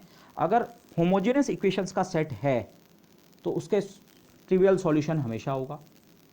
कोफिशिएंट्स की मैट्रिक्स बनाओ, बस उसका डिटरमिनेंट निकाल लो। अगर वो डिटरमिनेंट 0 है तो नॉन ट्रिवियल सॉल्यूशंस भी होंगे, और एक या दो या चार या पाँच नहीं होंगे, इनफाइनाइट होंगे। और अगर वो डिटरमिनेंट नॉन ज़ीरो है तो इस सॉल्यूशन के अलावा कोई नॉन ट्रिवियल सॉल्यूशन है ही नहीं, केवल ट्रिवियल सॉल्यूशन ही है। ओके, मैं इसका एक छोटा सी एग्जांपल है यहाँ पे, अभी मैं केवल मैथमेटिक्स की बात कर रहा हूँ। सिंपल इक्वेशन ली, x + y = 0, x + 2y = 0। आप डायरेक्टली इन इक्वेशंस को सॉल्व करके चेक कर सकते हैं, सब्ट्रैक्ट वगैरह जिस भी टेक्निक से आप करें, तो आप पाएंगे इन इक्वेशंस का केवल एक सॉल्यूशन है, x = 0, y = 0। और ये कौन सा वाला है? ट्रिवियल वाला। x की जगह 0, y की जगह 0, दोनों इक्वेशन सेटिस्फाई होती है। इसके अलावा इस इक्वेशन सेट का और कोई सॉल्यूशन है ही नहीं। अभी मैं मैट्रिक्स की बात नहीं कर रहा हूँ, आप खुद चेक कर लीजिए। इस इक्वेशन में से इसे सब्ट्रैक्ट करो तो y = 0 मिलेगा, और y की जगह 0 सब्स्टिट्यूट करोगे x 0। एक ही सॉल्यूशन है, x = 0, y = 0। इसको इस वाली टेक्निक से चेक करते हैं। इस समय कोफिशिएंट्स हैं 1 1 1 2, एक्स वाई के अलावा जो कोफिशिएंट्स हैं 1 1 1 2। तो कोफिशिएंट वाली मैट्रिक्स का अगर मैं डिटरमिनेंट निकालूं 1 1 1 2 का, तो डिटरमिनेंट कितना है? 2 - 1 + 1 के बराबर। ये डिटरमिनेंट कोफिशिएंट मैट्रिक्स का डिटरमिनेंट 0 नहीं है, हमें 1 या 2 में इंटरेस्ट नहीं है, 0 है या 0 नहीं है वो था सवाल। तो अगर ये डिटरमिनेंट 0 नहीं होता है तो फिर और कोई सॉल्यूशन एग्जिस्ट नहीं करता है, केवल ट्रिवियल सॉल्यूशन होगा, नॉन ट्रिवियल वाला तो होगा ही नहीं। तो वैसा ही इस केस में होता है, इस केस में केवल एकमात्र सॉल्यूशन। लेकिन इसी के बजाय अगर मैं इक्वेशन ये ले लूँ, तो पहली इक्वेशन x + y = 0 और दूसरी इक्वेशन 2x + 2y = 0, तो ट्रिवियल सॉल्यूशन तो इस सेट का भी एग्जिस्ट करेगा, x की जगह 0, y की जगह 0 ले लो, दोनों सेटिस्फाई होंगे। बट इस समय इस इक्वेशन के और भी सॉल्यूशंस हैं। मैं सीधे आपको कुछ सॉल्यूशन लिख के दे रहा हूँ, इनफाइनाइट नंबर ऑफ सॉल्यूशंस हैं, इनफैक्ट कुछ नहीं, इनफाइनाइट। कैसे? x को 1, ये जो मैंने ब्रैकेट के अंदर दो क्वांटिटी लिखी है ना, पहली x की वैल्यू है, दूसरी y की वैल्यू। आप चेक कर सकते हैं ये सेट जो है ये इन दोनों इक्वेशंस को सेटिस्फाई करता है। x की जगह 1, y की जगह -1, 1 - 1 = 0। x की जगह 1, 2 × 1 2, 2 × -1 2 - 2 0। ये भी सॉल्यूशन है, ये भी सॉल्यूशन है, आप चेक कर सकते हैं। इनफैक्ट x की जगह आप कुछ भी c ले लें, c मतलब कोई भी रियल नंबर, और y की जगह -c उसका अपोजिट, तो ये इक्वेशन भी सेटिस्फाई होगी। और ये इस केस में इसको देखना बहुत आसान है, ये चीज़ आगे हम फिजिकल और ज्योमेट्रिकल पिक्चर में देख सकते हैं। बट अगर आप नीचे की इक्वेशन में 2 कॉमन लें लेफ्ट में, तो 2 × x + y = 0, और 2 को आप राइट हैंड साइड में ट्रांसफर करके खत्म कर सकते हैं। तो इस समय हुआ क्या, इस समय दोनों इक्वेशन एक्चुअली एक ही बात कह रहे थे, या ऐसे कह सकता हूं, इस समय एक्चुअली आपके पास दो इक्वेशन थी ही नहीं, आपके पास इसेंशियली जो बात इस इक्वेशन में थी वही बात इस इक्वेशन में भी थी, दोनों एक ही थी। 2 कॉमन लेके आपको दिख जाता है, इसीलिए इनफाइनाइट नंबर ऑफ सॉल्यूशन मिलते हैं। बट ठीक है, ये मैट्रिक्स से जो आपको एक तरीका सिखाया गया या उसको डेवलप भी किया गया होगा, वहाँ से आप ये चीज़ करते हैं कि हाँ, अगर होमोजेनियस इक्वेशन दे रखी है तो ट्रिवियल सॉल्यूशन तो होगा, और नॉन ट्रिवियल सॉल्यूशन को चेक करने के लिए कोफिशिएंट निकालो, कोफिशिएंट मैट्रिक्स निकालो, उसका डिटरमिनेंट चेक करो। नॉन जीरो है तो और कोई सॉल्यूशन नहीं है, और अगर वो जीरो है तो तब एक सॉल्यूशन नहीं है, infinite number of non trivial solutions हैं, जैसे आप इस केस में देख सकते हैं, कितने भी बना सकते हैं आप। ओके, इसको x को -17 ले लो, y को 17 ले लो, x को 50 ले लो, y को x को 20,000 ले लो, y को -20,000, ये भी सेटिस्फाई होगी, ये भी सेटिस्फाई होगी। ठीक है, और चेक कर लीजिए इस समय ऐसा क्यों हुआ। इस समय कोफिशिएंट्स हैं 1 1 2 2, इस वाले का डिटरमिनेंट निकालो, 1 into 2 0। ये मैथमेटिक्स है, अगेन मैट्रिसेस से रिलेटेड मैथमेटिक्स जब आप सीखते हैं, पीछे सीखी है, यहाँ सिखाई जाएगी, आपको ये रूल्स पता होते हैं कि हाँ मैट्रिक्स से हम ऐसे वर्क करते हैं। होमोजेनियस इक्वेशन के सॉल्यूशन ट्रिवियल के अलावा और हैं नहीं हैं, मैट्रिक्स से आपने कर दिया। बट इसके पीछे की फिजिक्स क्या है, इनफैक्ट मैं इसे ज्योमेट्री कहूँगा, वैसे फिजिकल पिक्चर में आपको और आगे दूंगा। आपके पास कोई भी होमोजेनियस इक्वेशन है, माना ax + by = 0, ऐसे ही आप दूसरे वाले को भी सोच सकते हैं cx + dy = 0, लेकिन मैं इसकी बात करता हूँ। ax + by = 0 का मतलब क्या है, ज्योमेट्रिकली ये एक्चुअली एक स्ट्रेट लाइन की इक्वेशन है। इस इक्वेशन को आप ट्रांसफर करके ऐसे लिख सकते हैं, y = -a/bx + 0, y = mx + c। ये 0 मैंने ज़बरदस्ती ऐड किया क्योंकि आप जानते हैं स्ट्रेट लाइन की इक्वेशन होती है y = mx + c। अगर हम xy प्लेन के टर्म्स में सोचने लगें, दो इंडिपेंडेंट वेरिएबल्स x और y, तो ये जो पहली इक्वेशन हमें दे रखी है, ये एक्चुअली इस स्ट्रेट लाइन की इक्वेशन है, जिसको मैंने ब्लू से बनाया है, ब्लू। और इस स्ट्रेट लाइन का स्लोप कितना होगा, आप जानते हैं y = mx + c में ये होता है स्लोप, तो m की जगह है -a/b। स्लोप tan थीटा, जिसे आप नॉर्मली m लिखते हैं, m = tan थीटा, इस समय -a/b। किसी पर्टिकुलर स्लोप वाली लाइन है, अगर आपको a और b की वैल्यू दे रखी होंगी तो ये स्लोप आपको पता है। ये स्लोप पॉजिटिव भी हो सकता है, नेगेटिव भी हो सकता है लाइन इधर को, और जहां भी है ये। और लेकिन ये वाला टर्म कितना है, y = mx + c, c की वैल्यू 0 है। c की वैल्यू 0 होने का मतलब ये लाइन का जो y एक्सिस पे इंटरसेप्ट है, ये c y एक्सिस पे इंटरसेप्ट होता है, इसकी वैल्यू 0 है। मतलब ये लाइन y एक्सिस को 0 पे कट करती है, ओरिजिन पे कट करती है। Okay, this line passes through the origin. Homogeneous equation का हमेशा, अब मैं 2 डायमेंशनल केस की बात कर रहा हूँ, 2 डायमेंशनल केस में होमोजेनियस इक्वेशन का क्या मीनिंग है, आप एक ऐसी लाइन की बात कर रहे हैं जो ओरिजिन से पास होती है और उसका कुछ स्लोप है, स्लोप ये होता है -a/b। जब हम ये कह रहे थे ना, इस इक्वेशन में अगर x और y दोनों को 0 रख दो तो तब तो ये इक्वेशन सेटिस्फाई होती ही होती है। उसका मीनिंग ये है, ये वाला पॉइंट तो इस लाइन पे लाई करेगा ही करेगा। ये लाइन यहाँ नहीं हो सकती है, यहाँ नहीं हो सकती। a और b की वैल्यू आप चेंज करें, इस लाइन का स्लोप बदल सकता है, हो सकता है इसके बजाय ये लाइन ये हो जाए, लेकिन ओरिजिन से तो ये लाइन पास होगी ही होगी। ये तो ax + by = 0 वाली लाइन भी ऐसी है, और cx + dy वाली लाइन के लिए भी सेम आर्ग्यूमेंट अप्लाई होगा, वो भी ओरिजिन से जरूर पास होगी। हाँ, उसका स्लोप अलग हो सकता है, इसका स्लोप था -a/b, उसका स्लोप होगा -c/d, तो स्लोप तो अलग अलग हो सकते हैं, लेकिन दोनों कहाँ से पास होंगी, ओरिजिन से। तो अगर आप इन दोनों कंडीशंस को एक साथ देख रहे हैं, जो आपको इक्वेशन दे रखी थी कि भाई इनको सॉल्व करो, तो ज्योमेट्रिकल मीनिंग क्या हो रहा है, आप दो स्ट्रेट लाइंस को देख रहे हैं, ब्लू रेड, मैंने इस तरह से कलर कोऑर्डिनेशन किया है, ब्लू रेड, दो स्ट्रेट लाइंस की बात कर रहे हैं, दोनों के स्लोप अलग अलग हैं, पर दोनों के दोनों कहाँ से पास हो रहे हैं, ओरिजिन से। ये ब्लू लाइन भी ओरिजिन से जा रही है, रेड। अब जब इक्वेशंस आप छोटी क्लास में ग्राफिकली सॉल्व करते हैं, तो यही तो होता है ग्राफिकल सॉल्यूशन, जहाँ पे दोनों कर्व्स इंटरसेक्ट करते हैं, वो आपका बनता है सॉल्यूशन का पॉइंट, जिसको मैंने ये पॉइंट लगा के सर्किल बना रखा है। ये मेरा सॉल्यूशन का पॉइंट है भाई, रेड लाइन मतलब ये इक्वेशन, ब्लू लाइन ये इक्वेशन, दोनों स्ट्रेट लाइन की इक्वेशन है, दोनों इस फॉर्म की इक्वेशन है, दोनों में इंटरसेप्ट 0 है, मतलब ओरिजिन से पास हो रही हैं। हाँ, स्लोप अलग अलग है, एक का -a/b, एक का -c/d, ये स्लोप अलग अलग हो सकता है, एक इधर को ऐसे भी हो सकता है, लेकिन इस पॉइंट पे इंटरसेक्शन होगा ही होगा। तभी तो ट्रिवियल सॉल्यूशन ऑलवेज एग्जिस्ट। जो हम पीछे कह रहे थे कि ट्रिवियल सॉल्यूशन तो एग्जिस्ट करेगा ही करेगा, उसको अब आप ज्योमेट्रिकली देख पा रहे हैं, ये कंडीशन और ये कंडीशन, मतलब दो स्ट्रेट लाइन, स्लोप भूल जाओ थोड़ी देर के लिए, दोनों ओरिजिन से पास हो रही हैं, तो ओरिजिन से पास होंगी तो ओरिजिन पे इंटरसेक्ट जरूर करेंगी, जहाँ पे इंटरसेक्ट करेंगी वही तो सॉल्यूशन होता है। तो जो आप ट्रिवियल सॉल्यूशन कह रहे थे वो ये है, ज्योमेट्रिकली, या मैं इसे फिजिकली भी कहूँगा, फिजिक्स के व्यू पॉइंट से, ये सॉल्यूशन इसलिए हमेशा रहता ही रहता है, इस सॉल्यूशन को आपसे कोई नहीं छीन सकता है। ओके, क्योंकि both lines pass through the origin.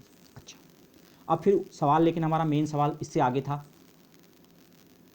तो अब अगर आप इस पिक्चर को देखें तो फिर आप सवाल ये रेज कर सकते हैं, पिछली वाली मैथमेटिक्स कंडीशन के बेसिस पे कभी कभी तो इन इक्वेशंस के नॉन ट्रिवियल सॉल्यूशन भी एग्जिस्ट करते हैं।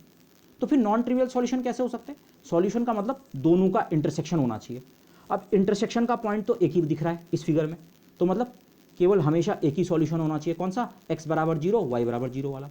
लेकिन हमें तो बाकी सॉल्यूशंस भी मिलते हैं कभी कभी, उसकी एक कंडीशन होती है डिटरमिनेंट c 0 जब हो जाए। लेकिन फिर वो सॉल्यूशन कैसे बन सकते हैं? तो अब सवाल को मैं इस तरह से पोज कर रहा हूं, तो फिर ये नॉन ट्रिवियल सॉल्यूशंस जब एग्जिस्ट करते हैं, हमेशा नहीं करते हैं, वो इस केस में एग्जिस्ट करते हैं, पर वो कैसे एग्जिस्ट कर सकते हैं इस पिक्चर के साथ, कैसे वो कोलैबोरेट हो रहा है, और फिर उनका नंबर इन्फिनिटी क्यों होता है? ग्राफिकली इस इंफॉर्मेशन को आप ज़्यादा आराम से समझ पाएंगे। आपको दो लाइंस दे रखी हैं, पर अगर दोनों लाइन एक ही लाइन को रिप्रेजेंट कर रहे हो, मतलब जिस लाइन की इक्वेशन ये है उसी लाइन की इक्वेशन ये भी अगर हो, तो जरा पहले ग्राफिकली देखें। अच्छा, ये रेड लाइन और ये ब्लू लाइन अलग अलग ना हो, अगर ये रेड और मैंने उसी के ऊपर ब्लू बनाया था, लेकिन मैंने जानबूझ के थोड़ा दूर पे बनाया है ताकि आप समझ सकें। ये रेड है, ये रेड है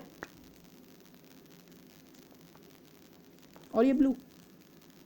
अगर ऐसा हो, देखो दोनों को ओरिजिन से पास होना है, और अगर बाय द वे दोनों के स्लोप भी बराबर हों, एक का स्लोप होता है -a/b और एक का स्लोप होता है -c/d, तो ऐसा भी तो हो सकता है a और b और c और d की वैल्यूज एग्जैक्टली ऐसी हों कि -a/b बराबर -c/d बन रहा हो। तो उस समय जो इंटरसेप्ट और जो स्लोप इस लाइन का है वही इंटरसेप्ट और स्लोप इस लाइन का है, मतलब दोनों क्या है? Same line.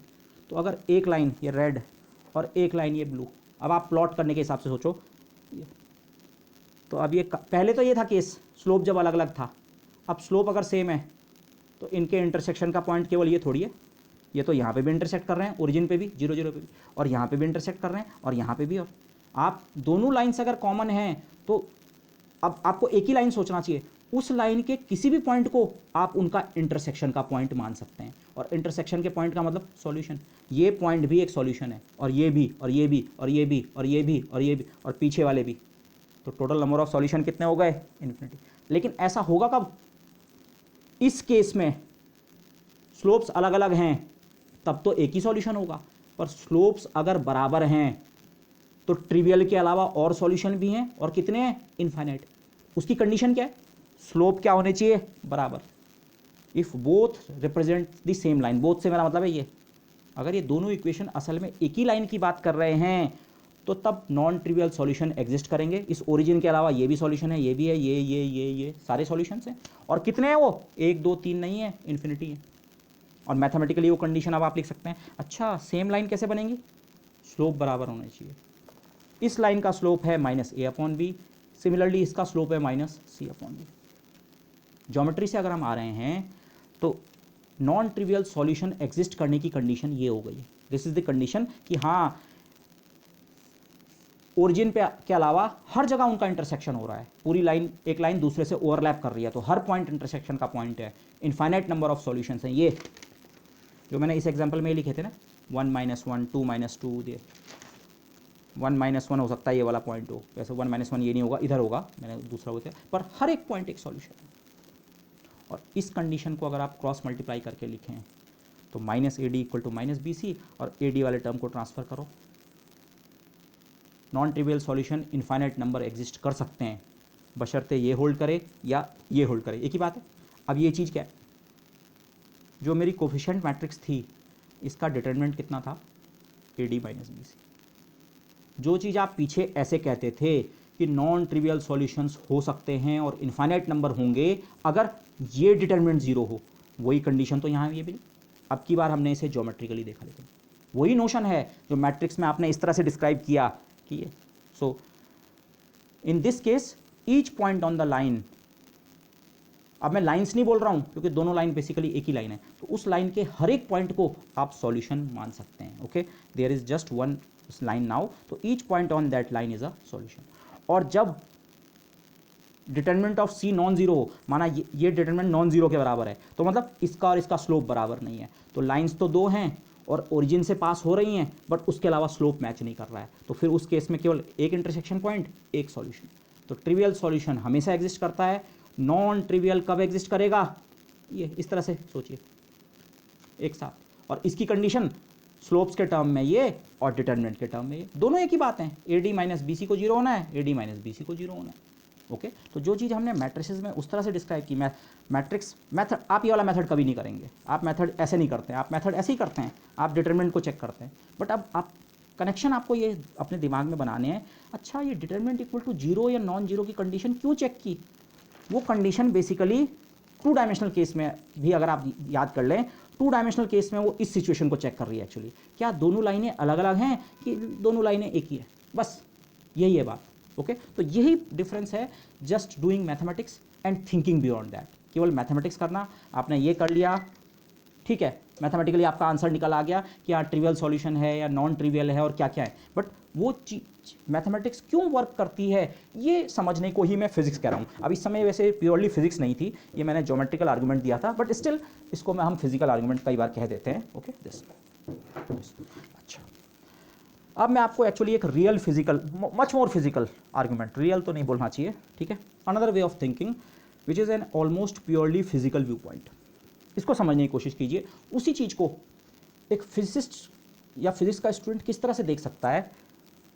आपको जो पहली कंडीशन दे रखी है ना, a x plus B Y equal to zero, आप उसके लेफ्ट हैंड साइड को मैथमेटिकली ऐसा लिख सकते हैं, a i plus b j dot, ये डॉट प्रोडक्ट वाला डॉट है, x i plus y j. I term से डॉट होगा, ए एक्स बनेगा, जे टर्म से डॉट होगा, b y. Left hand side ये तो बनेगी और राइट हैंड साइड में जीरो। बेसिकली मैंने क्या किया, ए और बी से मिलके एक वेक्टर बनाया। इसे आप सोच सकते हैं एक ऐसा वेक्टर है जिसके कंपोनेंट्स ए और बी हैं टू डायमेंशन में, और ये एक ऐसा वेक्टर है जिसके कंपोनेंट्स एक्स और वाई हैं। एक्स और वाई हमें पता नहीं है, पर बाद में जब एक्स और वाई पता लगेंगे, माना एक्स की वैल्यू 7 और वाई की वैल्यू 2, तो बेसिकली आप इस वेक्टर की बात कर रहे हैं जिसका ये कंपोनेंट 7 है और ये 2 है।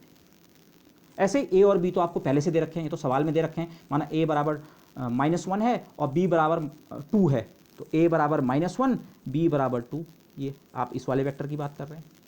ये तो आपने ये जो दो कोफिशिएंट्स हैं एक ही इक्वेशन के, उनसे एक वेक्टर की कल्पना कर रहे हैं, और एक जो आपके अननोन्स हैं, वैल्यू हमें नहीं पता, पर एक्स और वाई की वैल्यू जो भी होगी इस टू डायमेंशनल प्लेन में वो कोई ना कोई तो पॉइंट होगा। अब माना एक्स वाई की वैल्यू ये वाला बना, तो आप इस वाले वेक्टर की बात कर रहे हैं, तो एक वेक्टर और दूसरा वेक्टर, तो बेसिकली दो वेक्टर्स की बात हो रही है, और उन वेक्टर्स का डॉट प्रोडक्ट कितना है, 0।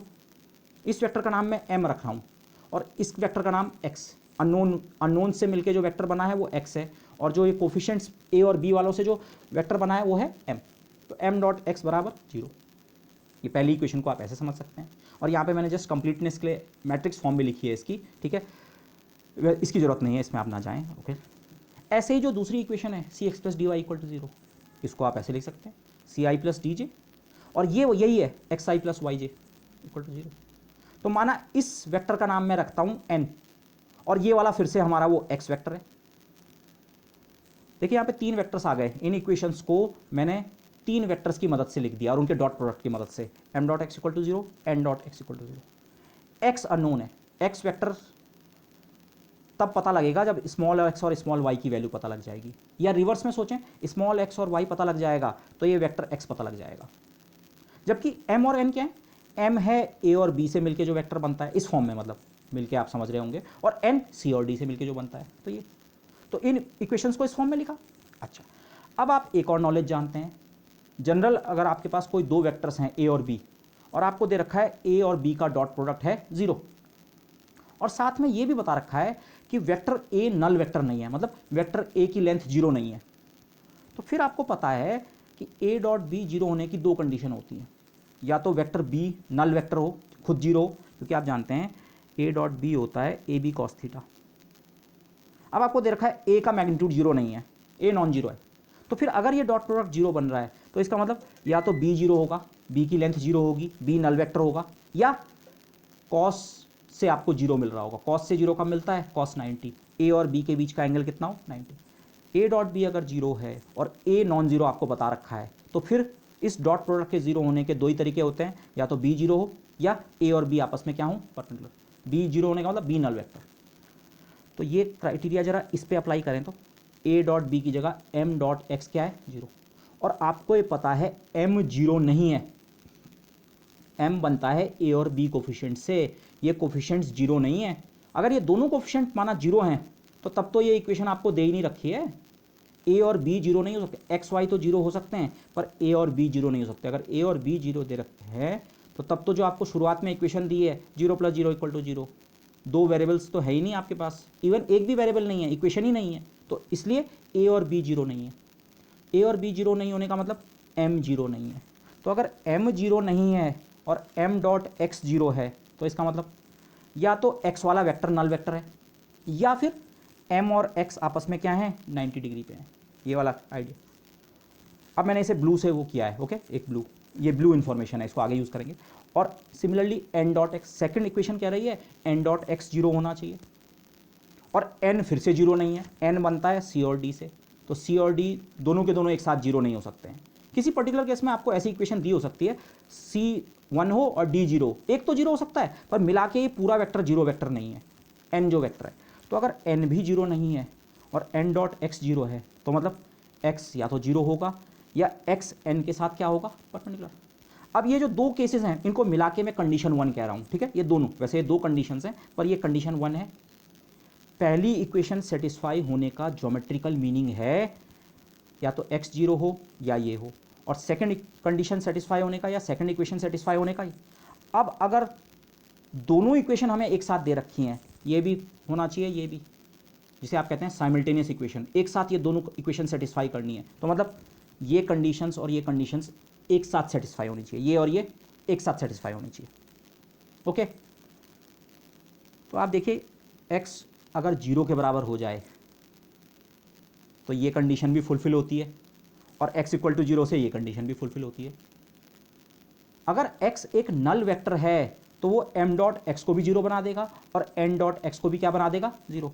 बोथ कंडीशंस 1 एंड 2, या इक्वेशन के टर्म में सोचें, both homogeneous equations are always satisfied for x equal to zero. अगर x मेरा नल वेक्टर हो जाए, जो कि यहाँ परमिशन है, हाँ x नल वेक्टर हो जाए तो ये कंडीशन फुलफिल होती है, और x नल वेक्टर हो जाए तो ये, तो यही तो m डॉट एक्स क्या है पहली इक्वेशन, n डॉट एक्स क्या, ये कंडीशन सेटिस्फाई होने का मतलब ये इक्वेशन सेटिस्फाई होना। तो इन इक्वेशंस को सेटिस्फाई करने का एक आसान तरीका, ट्रिवियल वाला तरीका, आंख बंद करके वाला तरीका तो है x वेक्टर को क्या ले लो जीरो, और x वेक्टर हमने किसे लिखा था, मैंने इसे लिखा था x वेक्टर। x वेक्टर के जीरो होने का मतलब स्मॉल x भी जीरो और स्मॉल y भी जीरो। ट्रिवियल वाला सॉल्यूशन अब की बार, लेकिन मैंने सॉल्यूशन कहीं कोई प्लस माइनस करके नहीं किया, मैं तो फिजिकल आर्ग्यूमेंट यूज़ कर रहा हूँ, डॉट प्रोडक्ट की डेफिनेशन और उससे जो हम रिजल्ट निकालते हैं। तो m dot x equal to zero और n dot x equal to zero को सेटिस्फाई करने का आंख बंद करने वाला तरीका, ट्रिवियल वाला तरीका है वेक्टर x को जीरो ले लो, नल वेक्टर। इस चीज़ को मैंने इस फिगर में इस तरह से दिखाने की कोशिश की है। m कोई वेक्टर है, मुझे नहीं पता है m कहाँ है, ये m पता करने के लिए जब आप मुझे a और b बता देंगे मैं m वेक्टर बता दूंगा, पर ये कहीं ना कहीं तो होगा, माना m ये वाला वेक्टर है, ब्लू वाला, ब्लू इसके करस्पॉन्डिंग का, और n ऐसा ही है, और x वेक्टर इस कंडीशन के करस्पॉन्डिंग का जो x वेक्टर है वो ये रहा नल वेक्टर। नल वेक्टर का मतलब होता है जीरो लेंथ का वेक्टर। ये वेक्टर ओरिजिन से शुरू हुआ और ओरिजिन पे ही खत्म हो गया। ये वेक्टर मैं ऐसा नहीं दिखा सकता हूँ, ये नहीं, ये वेक्टर यहीं पे शुरू हुआ यहीं पे, इसीलिए मैंने ये बनाया ये। और नल वेक्टर का मतलब उसके दोनों कंपोनेंट्स कितने हैं जीरो। तो जो चीज़ हम पीछे मैट्रिक्स लैंग्वेज में या इंटरसेक्शन लैंग्वेज में, ज्योमेट्रिकल लैंग्वेज में कह रहे थे, फिजिकल लैंग्वेज में उसका मीनिंग ये एक तरीका, और ये तरीका आपसे कोई नहीं छीन सकता। ये तरीका तो हमेशा एग्जिस्ट करेगा। अगर आप x को नल वेक्टर ले लेते हैं तो ये दोनों इक्वेशन सेटिस्फाई होनी ही होनी है। लेकिन अब सवाल असली ये था, क्या नॉन ट्रिवियल सॉल्यूशंस भी हैं इन इक्वेशंस, या इन दो कंडीशंस को एक साथ सेटिस्फाई करने का कोई तरीका है इसको छोड़ के। अब इसकी बात हो गई, अब इसको भूल जाइए। अब कंडीशन ये है, आप क्या कोई ऐसा x ढूंढ सकते हैं जो m के भी परपेंडिकुलर हो और साथ साथ वही x n के भी परपेंडिकुलर हो। दोनों इक्वेशन एक साथ सेटिस्फाई करनी है तो उस x को m के भी परपेंडिकुलर होना है और n के भी। तो क्या ऐसा ढूंढ सकते हैं? नॉन ट्रिवियल सॉल्यूशन खोजने का अब यही मतलब हो गया physically, can you find a non zero vector x such that m dot x is equal to n dot x equal to zero. X equal to zero वाला केस की बात हो गई, लेकिन अब क्या किसी नॉन जीरो x के साथ भी आप ऐसा x ढूंढ सकते हैं जो इस कंडीशन को सेटिस्फाई करे? ओके, अब देखिए इंटरेस्टिंग आर्गुमेंट ये आता है, बहुत सिंपल है but such an interesting argument. अगर m और n डिफरेंट हैं, डिफरेंट मतलब अलग अलग वेक्टर्स, और वेक्टर में मेरा डिफरेंस से बेसिकली मीनिंग है दोनों की डायरेक्शंस अलग अलग हैं, जैसे इस फिगर में, तो such a non zero x doesn't x. आप इसको इस तरह सोचिए, m n, कोई सा भी n हो, दोनों अलग अलग है। अलग अलग से मेरा मतलब मुझे लेंथ में इंटरेस्ट नहीं है, दोनों की डायरेक्शंस अलग अलग है। तो हो सकता है ये x वेक्टर जो है नॉन जीरो, अब की बार ये x मेरा नॉन जीरो है, डॉट प्रोडक्ट जीरो होने का मतलब होता है एंगल कितना होना चाहिए 90। ये पिक्चर इमेजिन कीजिए, माना ब्लू के साथ इसका इस x का एंगल 90 है, तो आप बोलेंगे हाँ m डॉट x वाली कंडीशन तो सेटिस्फाई हो रही है। पर अगर m और x के बीच का एंगल 90 है, क्या n और x के बीच का एंगल 90 हो सकता है? ये दोनों अलग अलग डायरेक्शंस हैं, तो आप एक के साथ तो 90 डिग्री पे x को ढूंढ सकते हैं, पर उस समय वो दूसरे के साथ 90 डिग्री नहीं बना रहा होगा। मतलब अगर आप m डॉट x को जीरो सेट करते हैं तो n डॉट x जीरो नहीं हो सकता है। या आप इस x को ऐसा रख सकते हैं, आप रेड के साथ इसका एंगल 90 रख दो तो n डॉट x तो जीरो हो जाएगा, पर तब m डॉट x जीरो नहीं होगा, इनके बीच का एंगल वो नहीं है। तो मतलब अगर m और n दो अलग अलग डायरेक्शंस में पॉइंट करते हैं, if m and r different से मतलब डायरेक्शंस अलग अलग हैं, तो आप कभी भी ऐसा x नहीं खोज पाएंगे। कैसा x? जो नॉन जीरो हो, जीरो वाला तो नहीं, नॉन जीरो वाला ऐसा x खोज ही नहीं सकते हैं, क्योंकि it can't be perpendicular to both at once. देखिए ये रिस्ट्रिक्शन आई क्यों, इसको और डीपली अगर आप समझें, अगर मैं आपको ये परमिशन देता कि ये जो x वेक्टर हमें ढूंढना है ये आप 3 डायमेंशन में ढूंढ सकते हैं, तो अगर आप इस वेक्टर को इस प्लेन के परपेंडिकुलर ले लेते इस कागज से ऊपर की ओर, तब तो ये इसके साथ भी 90 और इसके साथ भी 90 बना देता। पर इस समय ये चॉइस बिल्कुल नहीं है। इस समय ये जो x वेक्टर है ये भी हमें xy प्लेन में ही लेना है। ओके, तो अगर ये वेक्टर मुझे xy प्लेन में लेना है तो ये इनमें से या तो एक के साथ 90 बना सकता है या दूसरे के साथ, दोनों के साथ एक साथ 90 डिग्री एंगल बना ही नहीं सकता है एक पर्टिकुलर केस में। लेकिन ये कहानी हो सकती है सेटिस्फाइड, ये कंडीशन सेटिस्फाई हो सकती है अगर ये m और n एक ही डायरेक्शन में हो, तो दोनों अलग अलग वेक्टर्स ना हो, जो m है वही n हो सकता है, n की लेंथ ज़्यादा हो, ये ब्लू वाला वेक्टर और लंबा हो, लेकिन ये m और n जो थे, m क्या था a और b से मिलकर बना वाला वेक्टर, और n था c और d से मिलकर बना हुआ वेक्टर। अगर a और b वाला वेक्टर और c और d वाला वेक्टर सेम वेक्टर हो डायरेक्शन वाइज, तब जो एक, अगर आपने एक वेक्टर ऐसा ढूंढ लिया जो ब्लू के परपेंडिकुलर है, तो वो रेड के भी परपेंडिकुलर होगा। परपेंडिकुलर होने का मतलब ये भी सेटिस्फाई होना और ये भी सेटिस्फाई होना। अगर m और n सेम वेक्टर हैं डायरेक्शन वाइज, तब आप ऐसा x वेक्टर ढूंढ सकते हैं।